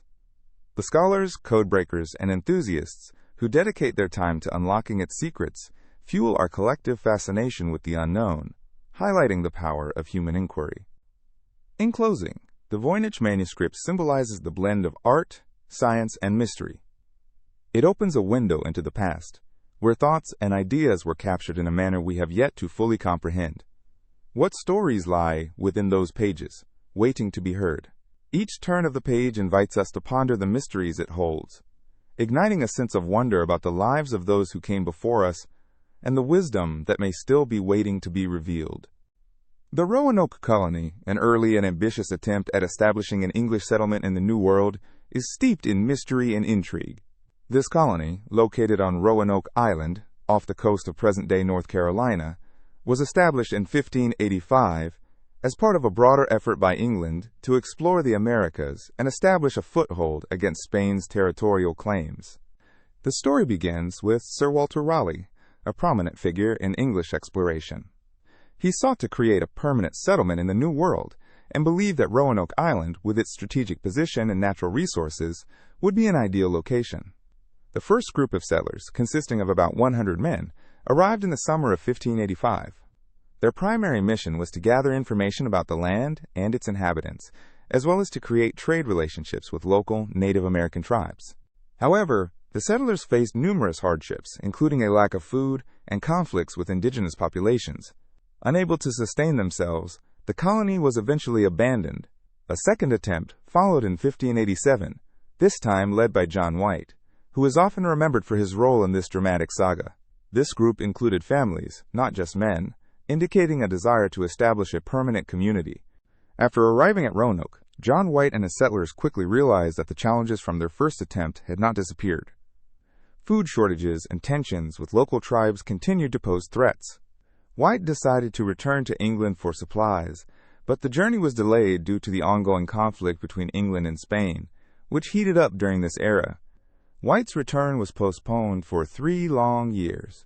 When he finally managed to return to Roanoke in 1590, the scene that greeted him was baffling. The colony had vanished without a trace. The houses had been dismantled, and there were no signs of struggle or conflict. The only clue left behind was the word Croatoan, carved into a post, indicating a possible connection to a nearby island and the Croatoan tribe. The absence of the settlers raised urgent questions. What had happened to them? Did they integrate with local tribes, or were they victims of harsh conditions or conflict? Numerous theories have emerged to explain the sudden disappearance of the Roanoke colonists. Some historians suggest that the settlers may have abandoned the island and sought refuge with the Croatoan tribe who lived to the south. Others propose that they could have attempted to return to England, facing numerous dangers and a perilous journey across the ocean. There are also theories that posit they fell victim to brutal conflicts with neighboring Native American tribes or succumbed to famine or disease. Theories continued to evolve as historians and archaeologists delved deeper into the mystery. Some have speculated that the settlers may have moved further inland to find more resources. Evidence from later English settlers in the area suggested that there had been contact with people of European descent, enhancing the idea that some of the Roanoke colonists might have survived and blended into local tribes. Despite these theories, concrete evidence remains elusive, making Roanoke a compelling topic for researchers and enthusiasts alike. Over the centuries, the story has captured the imagination of many. It has inspired countless books, documentaries, and even fictionalized accounts in movies and television series. The legend of the lost colony has continued to provoke curiosity, leading to archaeological digs and ongoing investigations into what truly transpired. Some excavations have uncovered clues that link the settlers to indigenous tribes in the region, including tools and artifacts that seem out of place. Historians examine these findings, hoping to piece together the puzzle of what happened to those early colonists. The legacy of Roanoke also raises questions about the broader context of colonial endeavors during this period. The ambition to create a foothold in the New World was fraught with risks and uncertainties. The reality of survival in an unknown land proved to be a harsh teacher, and stories like Roanoke shed light on the complex interactions between European settlers and Native American populations. As we reflect on the Roanoke colony, it serves as a profound reminder of humanity's relentless pursuit of discovery and the challenges that accompany any venture into the unknown. The very grounds that once held hopes and dreams are now shrouded in questions that perhaps may never be fully answered. The mystery of the Roanoke colony continues to endure, binding history and speculation together in a narrative that captivates imaginations. It invites us to ponder the fate of those early pioneers, whose stories remain untold, lingering in the tides of time, eternally searching for their resolution. In August of 1992, The quiet Scottish village of A70 became the unlikely backdrop for one of the most intriguing UFO encounters in British history. This incident involved two local residents, both of whom claimed to have experienced something extraordinary that would leave a lasting impression not only on their lives, but also on the ever-growing discourse surrounding unidentified flying objects. The story began on a clear night in the A70 area, a region known for its stunning landscapes, rolling hills, and remote countryside. The two residents, who had chosen to remain anonymous, were enjoying a brief night out together. As they strolled through the countryside, they were drawn to a sudden, bright light illuminating the sky above them. At first glance, they thought it might have been a helicopter or some sort of aircraft, but as they watched, the light began to behave in ways that defied explanation. It hovered silently, darting across the sky in sharp angles, and performed maneuvers that seemed impossible for any known aircraft. What happened next is where the encounter takes a mysterious turn. Both individuals reported losing track of time as they stood fixed in place, eyes glued to the strange light. Moments later, they claimed to have a gap in their memory, a puzzling blank that would not be filled until much later. When they regained awareness, they found themselves inexplicably miles away from where they had initially spotted the mysterious light. Alarmed and confused, the pair made their way back home, each processing their shared experience differently. Upon arriving home, the residents began to piece together the fragments of what they had encountered. They described feeling a sense of heightened awareness and an inexplicable bond with each other as they recounted their memories. What was particularly unsettling was the realization that several hours had passed unaccounted for, especially since they had little recollection of how they had moved from one location to another. This prompted them to reach out to local UFO research organizations, eager to share their experience and find answers. The A70 incident attracted attention from both skeptics and believers in the UFO community. Investigators dug deep into the case, interviewing the two witnesses and scrutinizing the timeline of events. They analyzed weather conditions, reported aircraft activity in the area, and any other potential explanations that could clarify what had taken place. What was particularly noteworthy in the investigation was the physical evidence. The witnesses had reported seeing strange symbols imprinted in the dirt near the site of their encounter, adding another layer of mystery to their claims. The abduction claims made by these residents were met with a mixture of skepticism and empathy. Critics pointed out the psychological phenomenon known as sleep paralysis, where individuals often experience vivid hallucinations while waking or falling asleep. However, both witnesses adamantly maintained that their encounter was not a product of mere imagination. Instead, they described vivid details of the bright light and the sensations they experienced, which they believed were far too real to dismiss as mere dreams. This incident also sparked discussion surrounding the broader implications of alien encounters. The idea that intelligent life could exist beyond our planet was both thrilling and terrifying, pushing people to reconsider their understanding of the universe. For many, the A70 incident became a catalyst for exploration, leading to inquiries into the mysteries of cosmology, physics, and even philosophy. Questions arose. What if we are not alone in the universe? What does such a reality mean for humanity? Years after the A70 incident, witness accounts continued to surface, contributing to a rich tapestry of UFO mythology surrounding the region. The story gained traction with contemporary enthusiasts, artists, and researchers who often reference the details of A70 in discussions about the possibility of extraterrestrial life. Thus, this Scottish UFO encounter stands as a landmark case that sparked curiosity, speculation, and intrigue. It brought the notion of alien encounters into the consciousness of those who were previously indifferent or unconvinced. The people of the A70 region have woven this story into their own local folklore. It speaks to humanity's deep desire to explore and understand the unknown.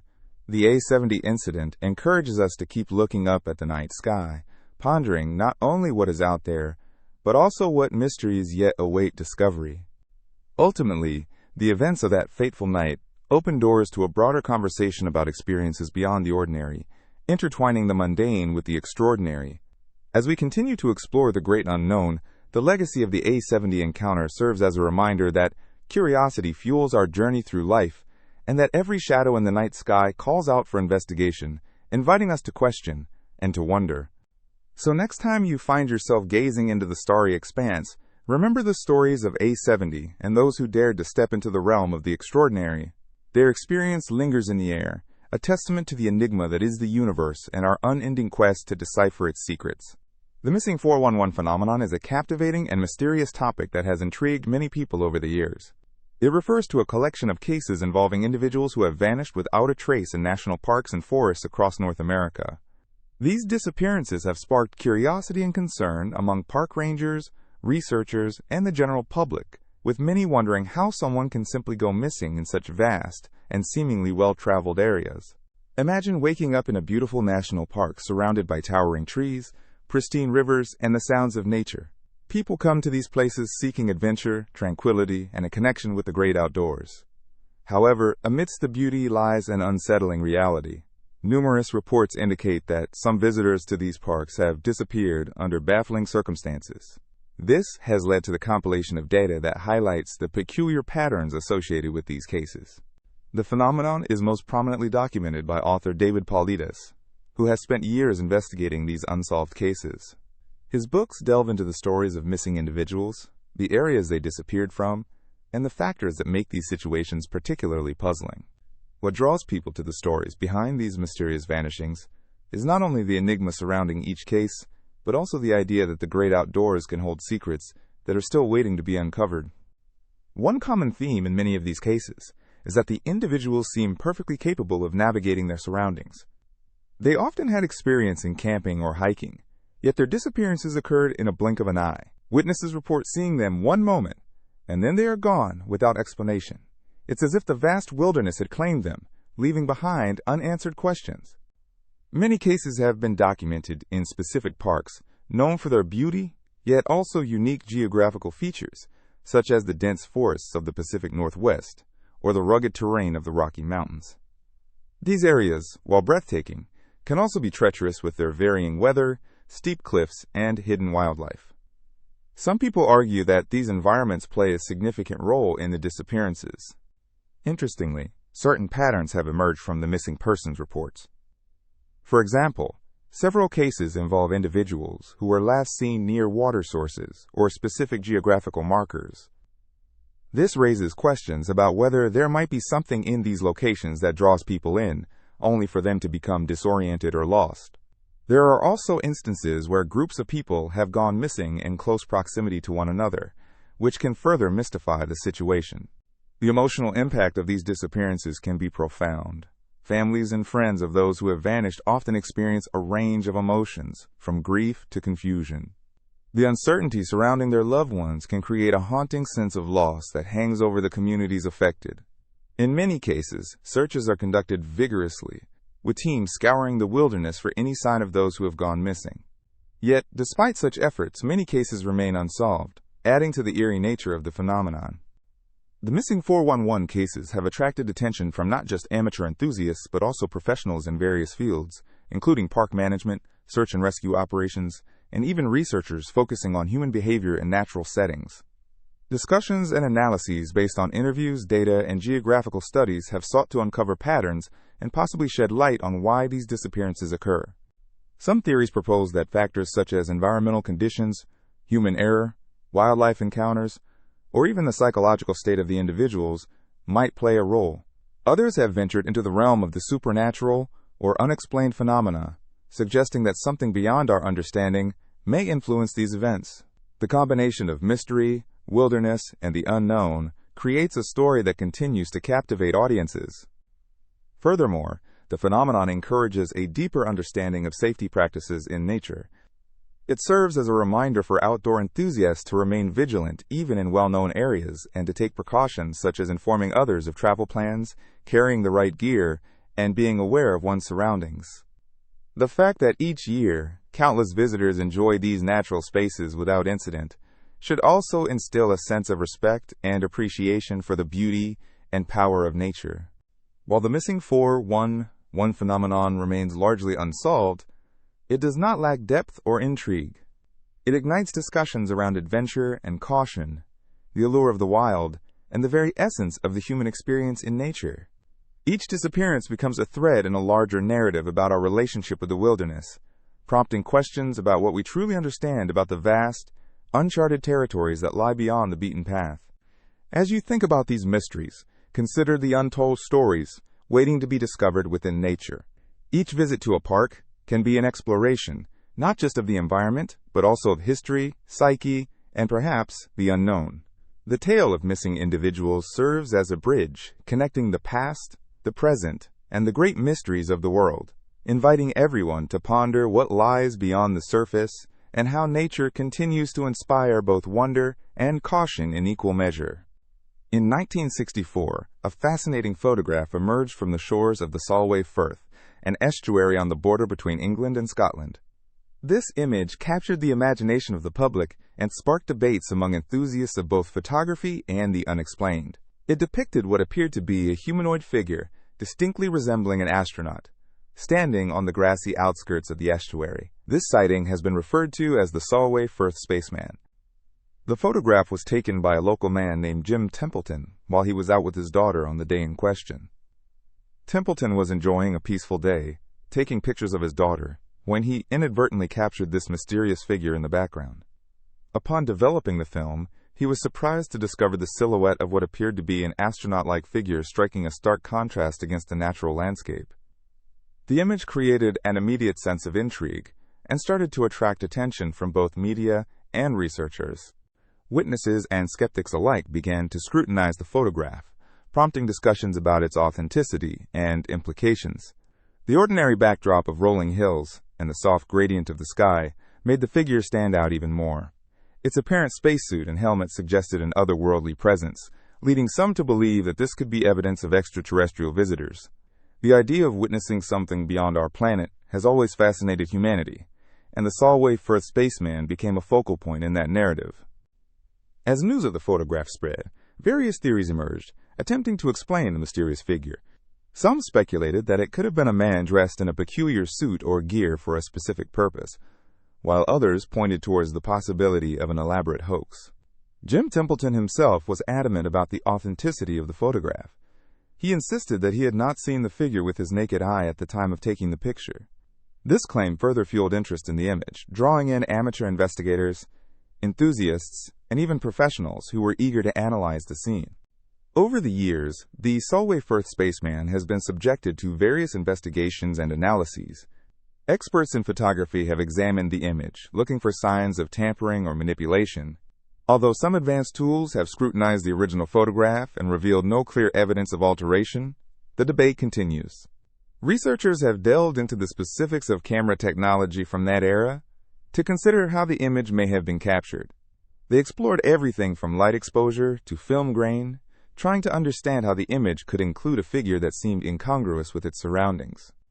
In the backdrop of the Solway Firth Spaceman lies the richness of folklore and sighting narratives. The image intertwines with a broader phenomenon known as the space race, a period marked by intense interest in space exploration, science fiction, and the potential of life beyond our planet. The 1960s were years where humans looked to the sky with fascination, fueled by advancements in space technology and a growing curiosity about the universe. During this time, stories of UFO sightings began to surface, captivating the public's imagination and adding to the lore of unexplained phenomena. Beyond the debate over its authenticity, the photograph remains a strong reminder of the unexplored mysteries surrounding us. The landscape of the Solway Firth itself carries a charm that can easily inspire thoughts of adventure and the unknown. It reminds us that there are vast reaches of the universe still to be discovered, existential questions that continue to puzzle mankind. Are we alone? What lies beyond our atmosphere? The Solway Firth Spaceman, whether an image of an alien visitor or a trick of light and perspective, continues to challenge our understanding of reality, mythology, and possibility. As with many such apparitions, reactions to the photograph have also highlighted broader themes in society regarding belief, skepticism, and the human desire to attach meaning to the unexplained. Some individuals find solace in the idea of other beings watching over us, while others prefer to dissect every detail, seeking rational explanations for the unusual. These discussions and considerations are part of our cultural fabric and reflect an age-old inquiry into the mysteries of life, the universe, and our place within it. As time moves on, the Solway Firth Spaceman remains an intriguing slice of 20th century lore.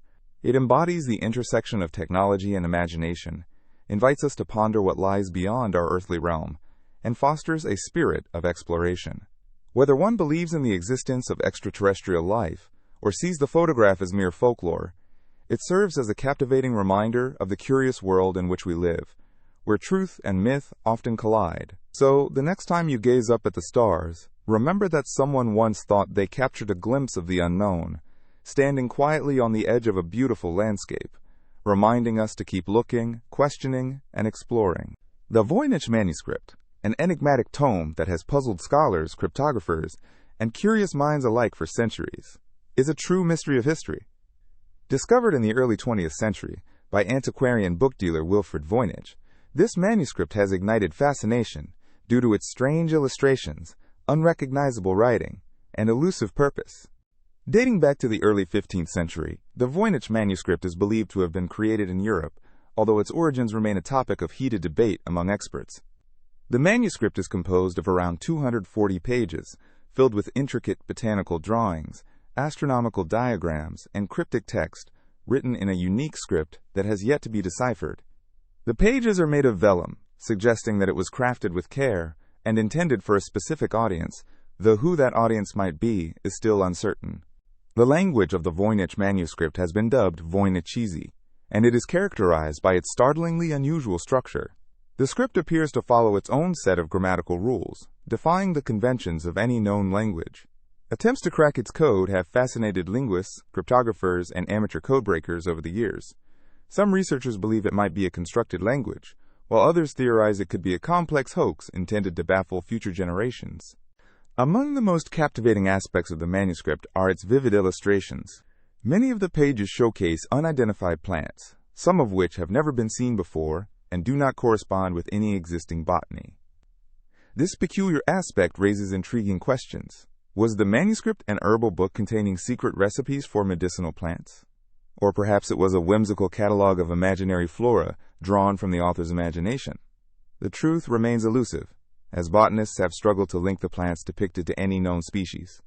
In addition to the botanical illustrations, the manuscript also contains numerous astronomical and astrological diagrams. These sections depict celestial bodies, zodiac symbols, and mysterious diagrams that suggest an intricate understanding of both astronomy and astrology. Some theorists speculate that this could indicate that the manuscript served as an astrological guide or even a celestial calendar. However, without comprehension of the written text, these interpretations remain highly speculative. Throughout the years, various researchers and codebreakers have made attempts to unlock the secrets of the Voynich manuscript, from war cryptographers during World War II to modern computer-assisted decoding techniques. Each endeavor has brought forth new theories. However, as of now, no one has conclusively translated the text. Some scholars argue that the absence of any distinct linguistic roots makes it nearly impossible to connect to any known language, contributing to the manuscript's elusive nature. Theories about the creator of the Voynich manuscript abound. Some believe it may have been the work of an alchemist, compiling a secret knowledge that was meant to be hidden from the public. Others suggest it could have originated from a community of scholars, intent on preserving their knowledge in a form that would be indecipherable to outsiders. The identity of the author remains shrouded in mystery, adding to the allure of the manuscript. In 2016, a group of linguists and cryptographers, using advanced algorithms and statistical analysis, attempted to analyze the manuscript and compared it to a database of known languages. They discovered that the structure of the Voynich text bore more similarities to natural languages than to gibberish, which fueled hope among researchers that a breakthrough could be within reach. However, even with these analyses, the manuscript continues to resist understanding. The manuscript has changed hands several times over the centuries, adding layers of intrigue to its history. After Wilfred Voynich acquired it, it was owned by several notable figures, including a mysterious scholar known to have been involved in secretive circles. This history only deepens the conspiratorial air surrounding the manuscript, inviting tales of intrigue, danger, and hidden knowledge. As you delve into the pages of the Voynich manuscript, you are not just engaging with an ancient text, but also stepping into a world thrumming with mystery and possibility. Each page whispers secrets of the past, begging to be uncovered, evoking your imagination with questions yet to be answered. Who wrote this book? What was its purpose? What secrets lie within the coded script? These inquiries echo through the centuries, urging you to think beyond the boundaries of known knowledge and to consider the wonders that may still exist, waiting to be discovered by curious minds like yours. While the Voynich Manuscript defies comprehension, its existence reminds us of the boundless curiosity and endless quest for knowledge that defines humanity. No matter how convoluted the path of understanding may be, the journey itself is as valuable as the destination, urging us to keep searching for the keys that may someday unlock its countless mysteries. This manuscript continues to be a symbol of the unknown, a sophisticated puzzle that calls to scholars and dreamers alike, inviting them to wander through the corridors of time and enigma. As you contemplate the Voynich Manuscript, allow your mind to roam freely, engaging with the riddles of the past while imagining the possibilities of the future. The moon landing hoax theory is a fascinating topic that has intrigued conspiracy theorists for decades. This theory claims that the United States government, specifically NASA, staged the Apollo moon landings in 1969 and subsequent missions. The origins of this theory can be traced back to the Cold War era, a time characterized by intense rivalry between the United States and the Soviet Union. The space race was a significant aspect of this competition, and achieving a successful moon landing was seen as a monumental victory for the U.S. The claim that the moon landings were faked gained popularity after the 1970s, fueled by a combination of societal skepticism, mistrust in government, and the rise of alternative media. One of the most notable pieces of evidence presented by proponents of the hoax theory is the photographic evidence from the Apollo missions. They argue that certain images do not hold up under scrutiny. For instance, the American flag planted on the moon appears to be waving, despite the lack of atmosphere on the lunar surface, which should prevent wind. Additionally, some theorists assert that the shadows in the photographs cast by the astronauts do not align in the way one would expect given the sunlight. Supporters of the theory also draw attention to what they view as inconsistencies in the mission timelines and the technology of the era. They point to the rapid advancement in technology and question how humans could achieve such feats with the equipment available in the 1960s. They claim that the computers used on the Apollo missions had less processing power than a modern-day calculator, leading to suspicions about whether such a mission could have been completed successfully. The idea that humans could navigate through dangerous radiation belts, like the Van Allen radiation belts, is often highlighted as another significant hurdle that skeptics feel was overlooked in the mission's narrative. Many hoax theorists point out the fact that no human has traveled beyond low Earth orbit since the last Apollo mission in 1972, further fueling their belief that the moon landings may have been staged. They speculate on a cover-up, suggesting that the government wants to prevent the truth from coming out. The theory has also been bolstered by a number of documentaries and books that present arguments against the legitimacy of the Apollo missions. These materials often employ logical fallacies and selective evidence to cast doubt on what many believe to be a monumental achievement in human history. Furthermore, theorists often use the concept of cognitive dissonance to explain why many find it hard to accept the moon landing as a hoax. The idea is that accepting the theory means challenging long-held beliefs and values. For many, acknowledging this alternative perspective can be unsettling, leading to denial and further entrenchment in existing beliefs. The moon landing hoax theory, while widely discredited by scientists, engineers, and historians, remains popular in some circles, showcasing the unique ways in which conspiracy theories can thrive in a world filled with information and misinformation. On the other hand, the scientific consensus supports the authenticity of the Apollo moon landings. Independent analysis of the gathered lunar samples, the burning of desolate lunar soil, and data from lunar missions by other countries further reinforce the reality of human footprints on the moon. Various missions, such as those carried out by the Lunar Reconnaissance Orbiter, have captured images of the Apollo landing sites, providing undeniable evidence of the landers and scientific equipment. In examining the phenomenon of conspiracy theories, it becomes clear that they often fulfill psychological and emotional needs.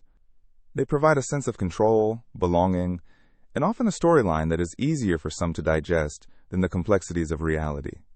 While the moon landing hoax theory contrasts starkly with the scientific community's view, it also offers insight into how individuals grapple with trust in government, the media, and established norms.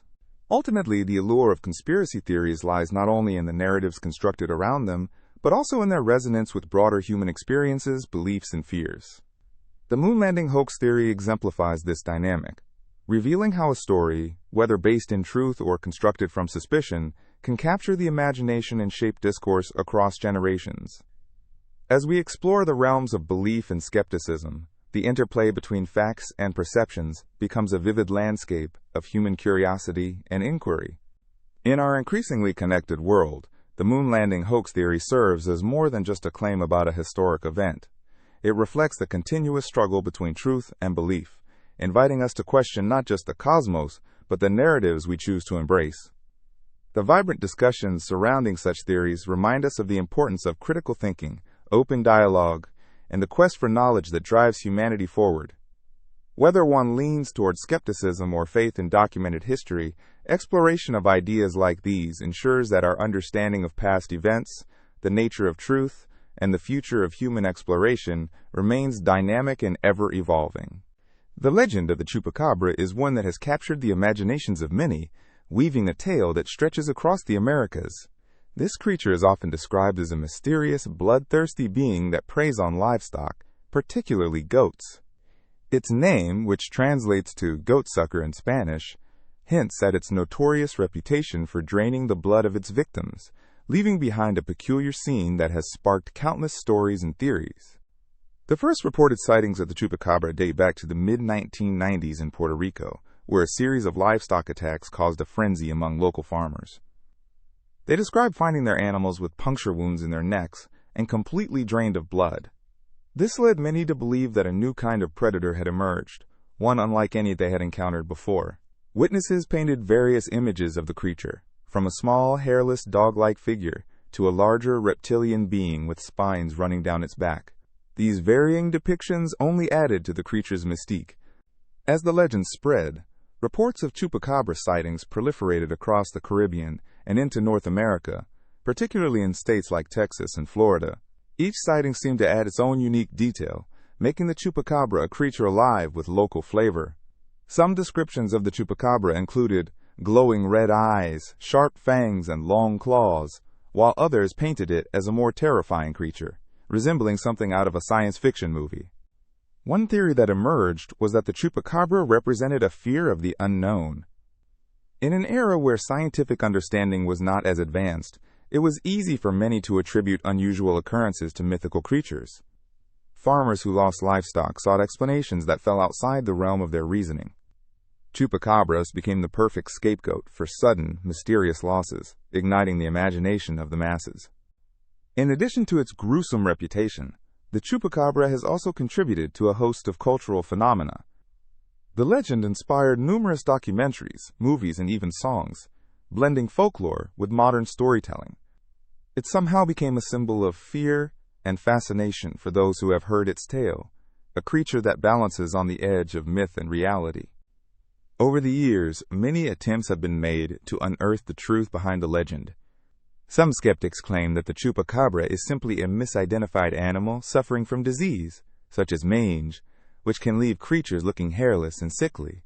This idea was popularized when individuals began presenting images of what they claimed were Chupacabras, only for experts to conclude they were merely coyotes or dogs afflicted with disease. This led to heated debates about the nature of belief and the human desire for storytelling. Conspiracy theories also abound, suggesting that the Chupacabra could be the result of secret genetic experiments or an alien life form that landed on Earth. These theories take the legend beyond mere folklore, elevating it to a cosmological level. Proponents of these theories often point to the creature's unusual features as evidence of its otherworldly origin. Despite the scientific skepticism surrounding the Chupacabra, the legend continues to flourish. Every year, new sightings emerge, often capturing the attention of local news. Videos and photographs claiming to document the creature circulate online, feeding the intrigue. Social media has provided a platform for enthusiasts who share their experiences and theories, ensuring that the Chupacabra remains a part of modern folklore. In many ways, the Chupacabra encapsulates a rich tapestry of human experience, tapping into our primal fears of the wild and unknown. It invites discussions about the nature of reality and the stories we craft around it. With each new report, whether grounded in fact or fiction, the Chupacabra legend evolves, reflecting our cultural landscape and our collective imagination. This colorful creature, perhaps more a symbol than a monster, continues to haunt our dreams and our narratives.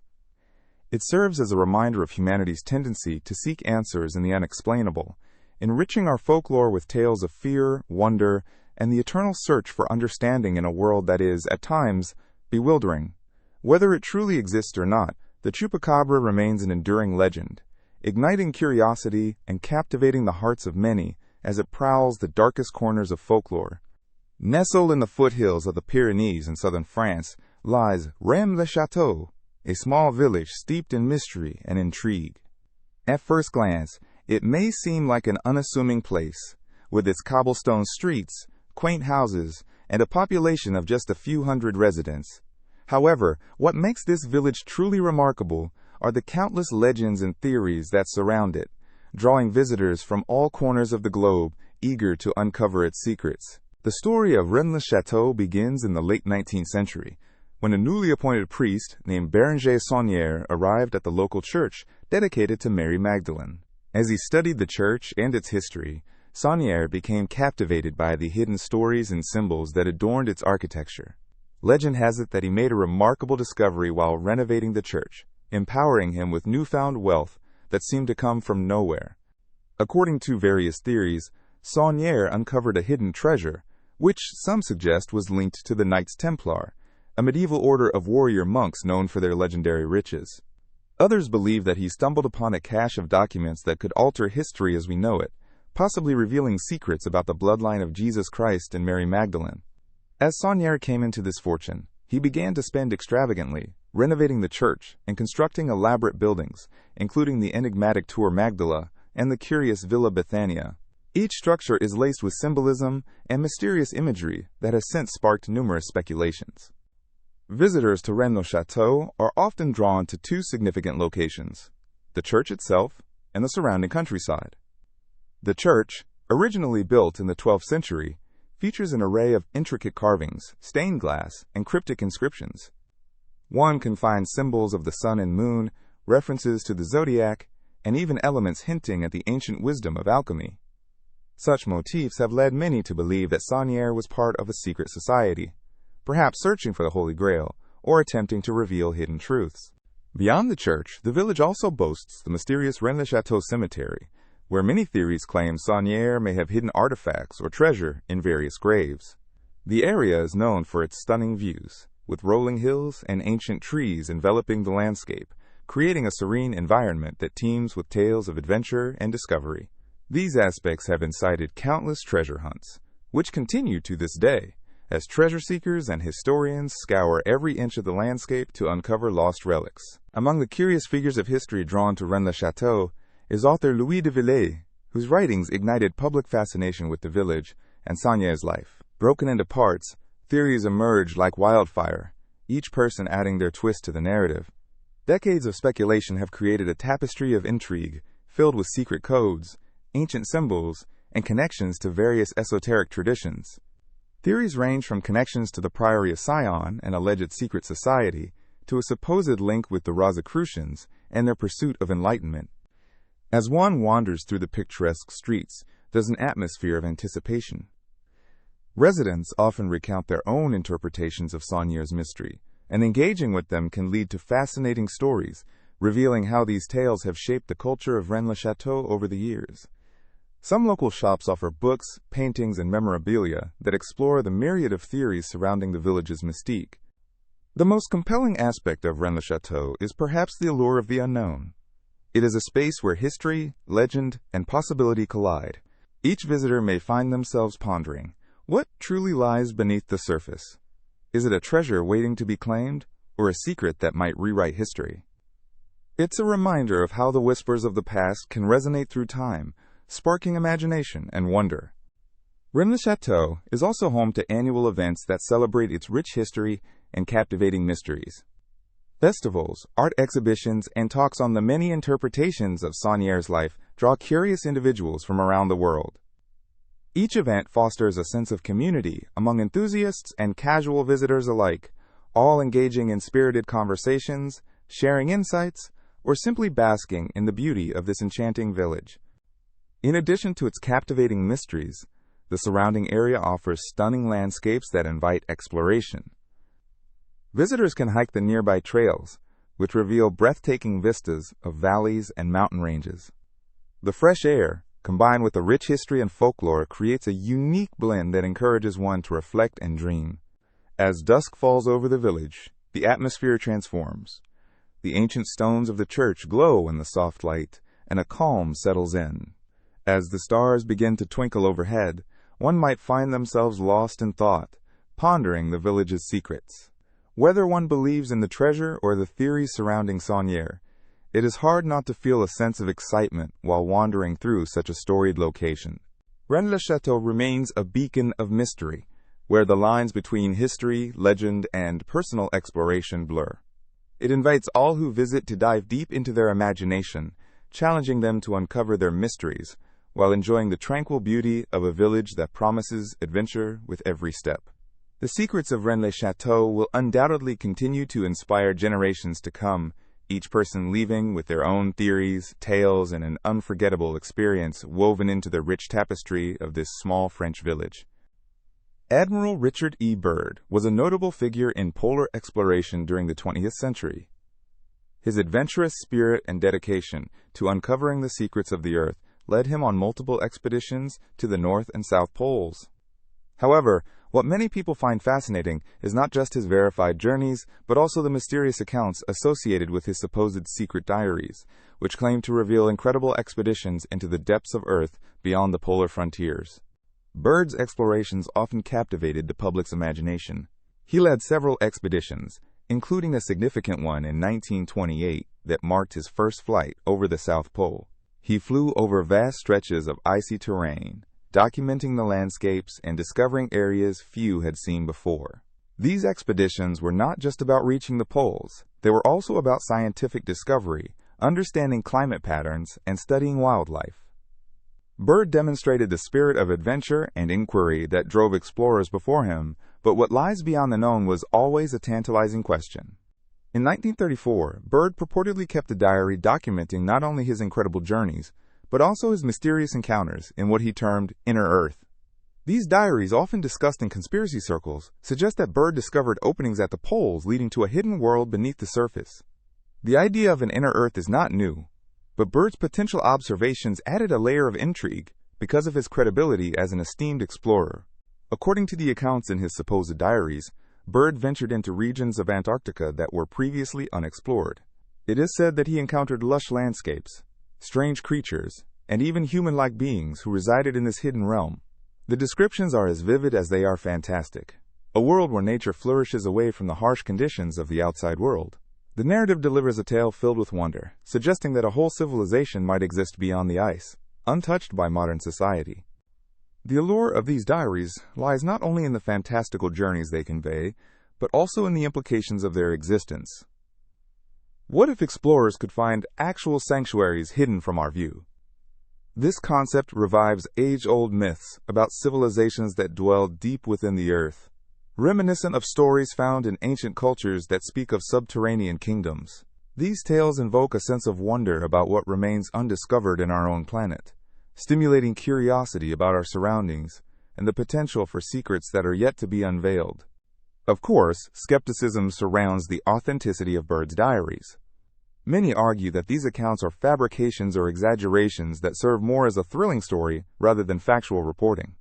Some believe they were created as a means to capture the public's interest or to whip up enthusiasm for exploration during a time when the boundaries of known territories were rapidly expanding. However, the very existence of this discussion encourages a deeper examination of the unknown, urging us to consider what lies beyond our immediate understanding. We live in a time when the secrets of the Earth appear to be charted, yet expeditions continue to turn up anomalies that challenge scientific norms. New discoveries in Antarctica, such as hidden lakes beneath glaciers or ancient fossils trapped in ice for millennia, remind us of the mysterious nature of our planet. Byrd's supposed diaries resonate with a sense of limitless possibility, as they tap into our collective imagination for exploration. Moreover, tales of hidden worlds can be found in literature and cinema, reflecting humanity's timeless fascination with adventure and the unknown. Stories like Jules Verne's Journey to the Center of the Earth echo a similar longing for discovery, encouraging us to visualize worlds beyond our reach. The narrative woven around Byrd may very well stem from this love for exploration, challenging us to imagine what incredible wonders may lie beneath the surface or at the edges of our geographic knowledge. Regardless of their authenticity, Admiral Byrd's secret diaries continue to inspire thought and discussion. They serve as a reminder of the spirit of exploration that defines humanity, a desire to push boundaries and uncover the mysteries that the Earth holds.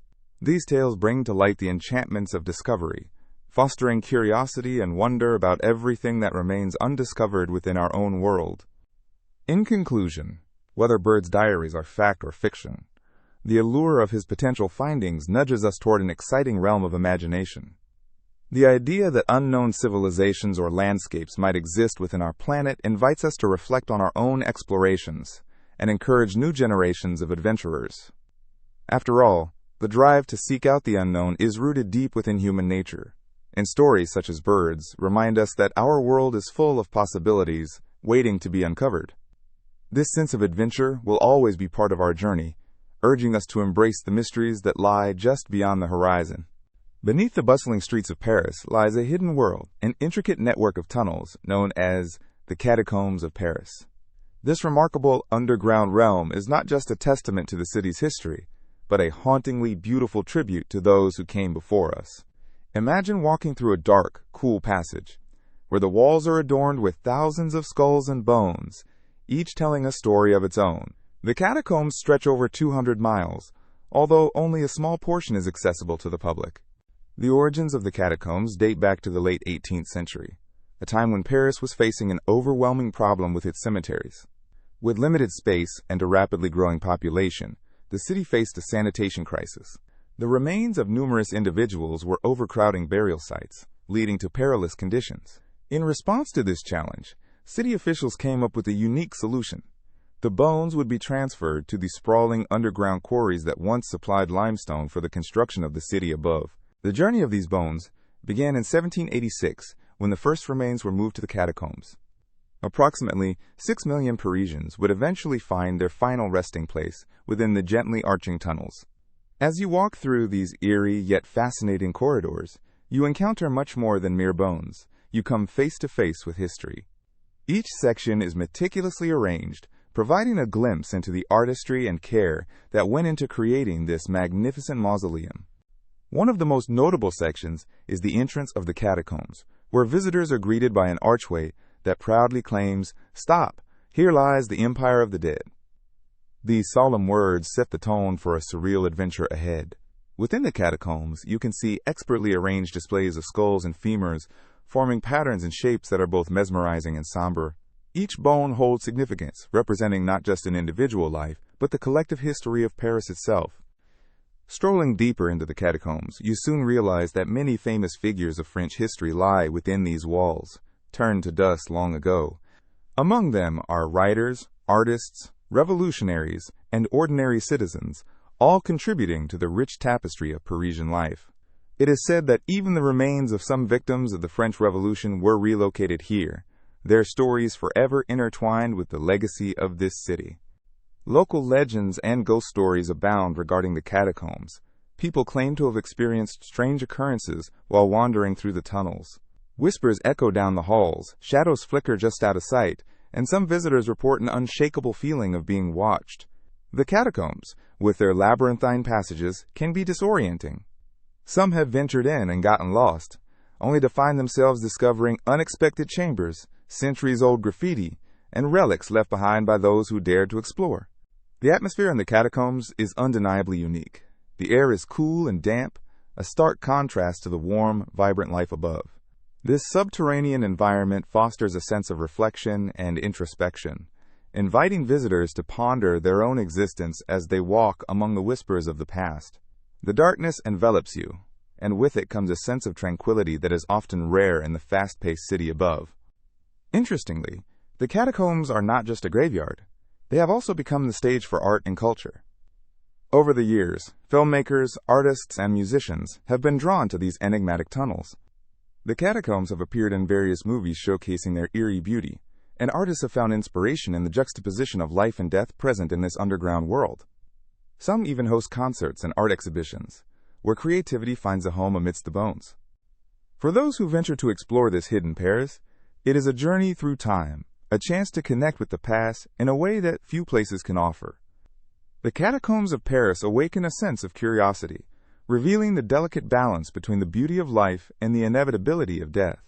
Whether you are drawn by history, art, or simply the allure of the mysterious, this underground realm promises an experience that stays with you long after you leave its shadowy depths. As you navigate through the intricate passages, let the stories linger in your mind. Each turn can lead to a different chapter of history, and each skull a reminder of the lives once lived. The Catacombs of Paris are more than just a collection of bones. They are a symbol of the resilience and complexity of human existence. In a world that often feels disconnected from its past, the catacombs serve as a bridge, linking us to the generations that preceded us, reminding us of our shared humanity. So, the next time you find yourself wandering the streets of Paris, consider taking a detour below ground, where a world of forgotten stories awaits. The catacombs are not just a monument to the dead. They are a living testament to the history that continues to shape our lives today. In the world of art, many pieces evoke strong emotions and reactions.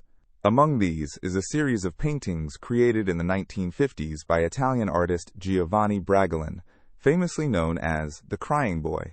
These paintings depict a sorrowful child, with large, tear-filled eyes that seem to follow you wherever you go. However, it's not just the haunting image that has captivated audiences, it's also the eerie lore that surrounds them. The story goes that the Crying Boy paintings became associated with a string of fires and misfortunes.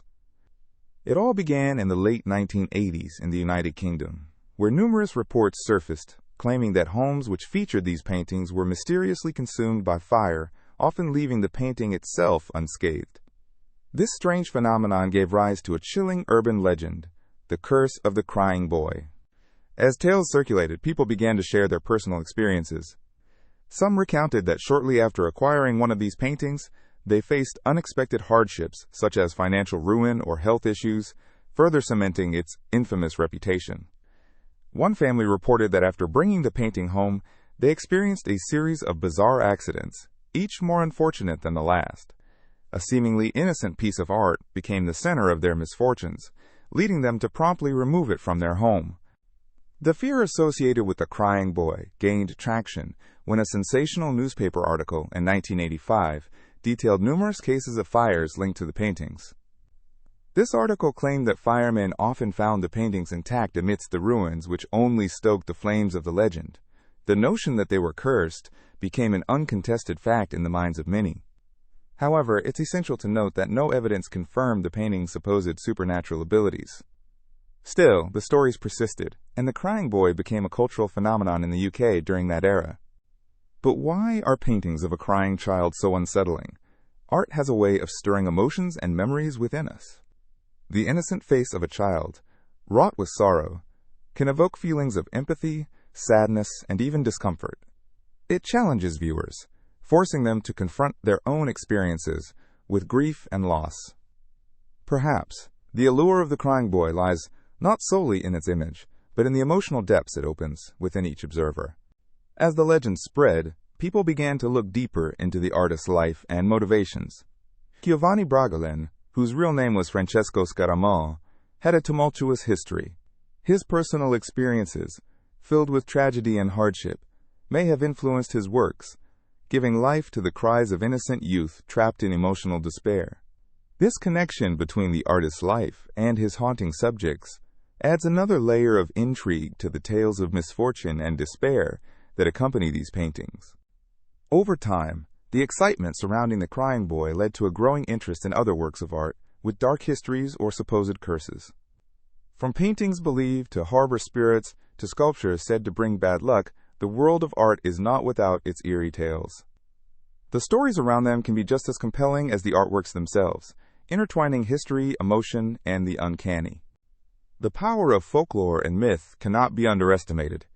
People are naturally drawn to stories that send shivers down their spines or challenge their beliefs. The Curse of the Crying Boy serves as a reminder of how art can transcend its medium, becoming intertwined with the lives of its viewers in surprising and sometimes frightening ways. Many still contemplate the existence of curses and the weight of the stories we assign to items, haunted by the belief that a piece of art can possess a life of its own. In modern times, many have sought to disassociate themselves from the Curse of the Crying Boy. Some art lovers view the paintings as mere artifacts of a bygone era, relics of a sensationalized past. Others see them as unique pieces of art that deserve appreciation without the shadow of superstition looming over them. For collectors and enthusiasts, the focus has shifted from the myth to the mastery of Brageland's artistry, though the tug of the legend still holds a certain allure. In conclusion, whether or not one believes in the curse, the tale of the crying boy paints a vivid picture of how stories can emerge from art, entwining history, emotion, and superstition. This haunting and emotionally charged portrayal of a sorrowful child resonates strongly with our collective psyche, reminding us of the power that paintings hold to evoke feelings, spark discussions, and even inspire fear. So the next time you come across an image of a crying child, take a moment to ponder the stories it might tell and how it echoes the emotions we all carry within us. Who knows what mysteries lie behind each stroke of the brush? Perhaps, within the realm of art, every piece holds a fragment of its creator's soul, waiting to be uncovered in the eyes of those who dare to look closely. The story of the Curse of Tutankhamun is one that has captivated people's imaginations for decades. It all begins in the early 20th century, when a group of archaeologists led by Howard Carter made an incredible discovery: the nearly intact tomb of the young Egyptian pharaoh, Tutankhamun.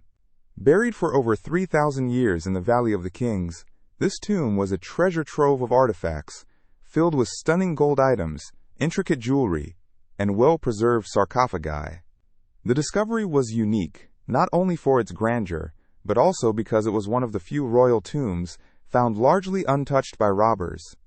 As news of the tomb spread around the world, so did tales of a mysterious curse.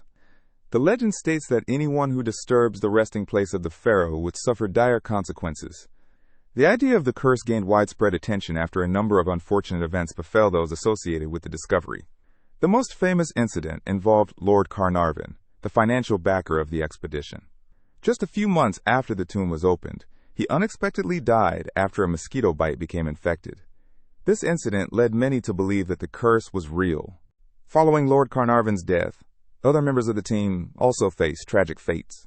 Some met with accidents, while others succumbed to mysterious illnesses. In total, several individuals connected to the excavation suffered from strange ailments or untimely deaths, which fueled the sensationalism around the curse.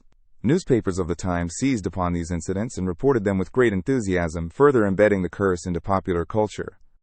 Despite the gruesome tales, many experts believe the curse was largely a product of the media hype.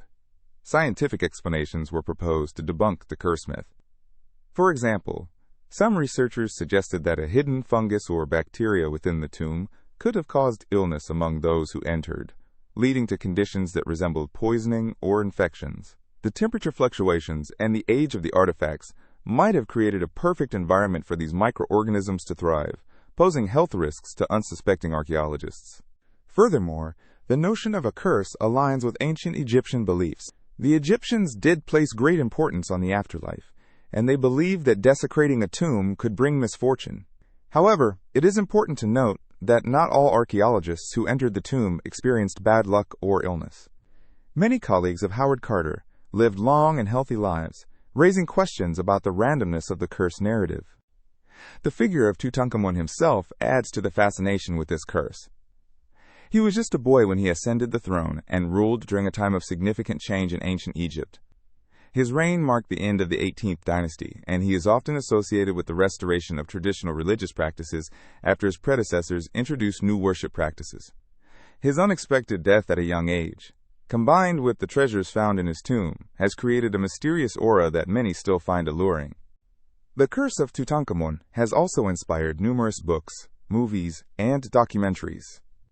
It remains a topic of great interest not just for historians and archaeologists, but for anyone fascinated by the complexities of ancient civilizations and the myths that surround them.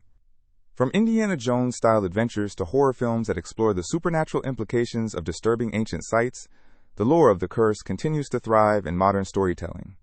In recent years, researchers have conducted various scientific studies to better understand the tomb and its contents. Advanced imaging techniques have revealed details about the tomb's construction and the items within.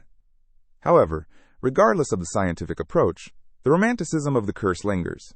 It taps into our fears of the unknown, our fascination with ancient magic, and our desire to uncover secrets that may have been better left undisturbed. The Curse of Tutankhamun serves as a powerful reminder not only of the mysteries of ancient Egypt, but of the human emotions tied to exploration and curiosity. It reflects our complex relationship with history, archaeology, and the narratives that develop around those we seek to understand. Whether one believes in the curse or views it as mere folklore, the story adds a rich layer to the legend of Tutankhamun, lending an almost mythical quality to the already incredible discovery in the Valley of the Kings. So when one hears whispers of the curse, it is not just a tale of misfortune, but a window into our deep-rooted fascination with the past, the tales of those who lived millennia ago, and the treasures they left behind. As we continue to uncover the history of ancient civilizations, we embrace the thrill of discovery, even when it is wrapped in the enigma of legend and lore. The Bell Witch haunting is one of the most famous paranormal events in American history, occurring in the early 19th century in the small farming community of Adams, Tennessee. This haunting has become a topic of intrigue, fascination, and folklore, capturing the imagination of many who hear the tale. The story begins in the early 1800s, when John Bell, a farmer, and his family settled on a large tract of land in the area. It all started in 1817 when John Bell reported seeing a strange creature resembling a dog, which later disappeared into the woods. Shortly thereafter, unexplained phenomena began to manifest in the Bell household. The family began to hear strange knocking sounds and whispers in the night. At first, they dismissed these occurrences, but eventually realized that something unusual was happening. The phenomenon escalated. The sounds transformed into more alarming experiences. The family reported the sensation of being touched or poked when no one was around. The children especially seemed to be targets of this invisible force, as they would wake in the night feeling inexplicably frightened. What made this haunting particularly unsettling was the fact that many in the community began to take notice. Neighbors would come to the Bell home to witness the strange happenings for themselves. The entity began to communicate, primarily through knocking and tapping sounds, which were then translated into words and messages. People claimed they could hold conversations with this force, dubbed Kate. It was said that Kate was a witch who had taken a particular interest in the Bell family, most notably John Bell himself. She was outspoken and often critical, taking pleasure in taunting and teasing the family. It was said that she could mimic voices, even that of neighbors, adding to the chilling experience of those who encountered her. One notable incident involved a neighbor named James Johnston, who came to the Bell homestead to see what was happening. It was said that he was subjected to strange sensations as well, experiencing severe distress and being physically attacked by this presence. As stories spread, more and more curious onlookers arrived at the Bell home, eager to witness the legendary haunting for themselves. John Bell himself is believed to have possessed a level of curiosity about the occurrences, despite the fear that gripped his family. Over time, however, the tension and distress began to take a toll on him. Bell began to show signs of illness, both physical and mental. He was described as being increasingly weary, drawn, and troubled, leading to speculation that Kate's attention was, in some ways, detrimental to his health. As the hauntings continued, Kate became more aggressive. The manifestations reportedly included not just noises, but also the alteration of objects around the home and even physical attacks. Reports of scratching, biting, and hair-pulling were common. Witnesses claimed that Kate had the power to project sounds and even to generate physical forces that were invisible to the eye. Women and children weren't exempt from her wrath either. Some reported being thrown from their beds at night and enduring panic-filled nights as they heard laughter echoing through their walls. The family eventually sought the help of local ministers and spiritualists, who attempted to investigate the disturbances. However, their practices for banishing or quieting the spirits did little to resolve the situation. Over time, the Bell Witch escalated her behavior to vocalization as well, and soon it was clear that she could not only communicate, but had distinct opinions and claims. She often spoke of her dissatisfaction with John Bell's treatment of his land, alleging that he had taken it from her family in a previous life. She even claimed that she had plans for his future, which created a sense of unease within the household. Eventually, the physical and emotional toll became too great for John Bell. In 1820, just a few years after the manifestations began, he passed away under mysterious circumstances. It was said that just before his death, he had been poisoned, and the spirit of Kate was often blamed. The events surrounding Bell's demise added layers of mystery to the haunting and turned it into folklore that would endure for generations. After John's death, the haunting surprisingly persisted. the entity continued to make its presence known, claiming that it would someday return. The Bell Witch reportedly haunted the family's descendants, offering warnings and prophecies that continued to mystify the local community. This added a chilling dimension to the tale, suggesting that the entity was more than just a passing phenomenon. The legend of the Bell Witch has grown over the years, attracting paranormal investigators, historians, and curious enthusiasts eager to explore the site. The original Bell homestead no longer stands, but the legend of Kate continues to live on, with various sites and atoms commemorating the haunting.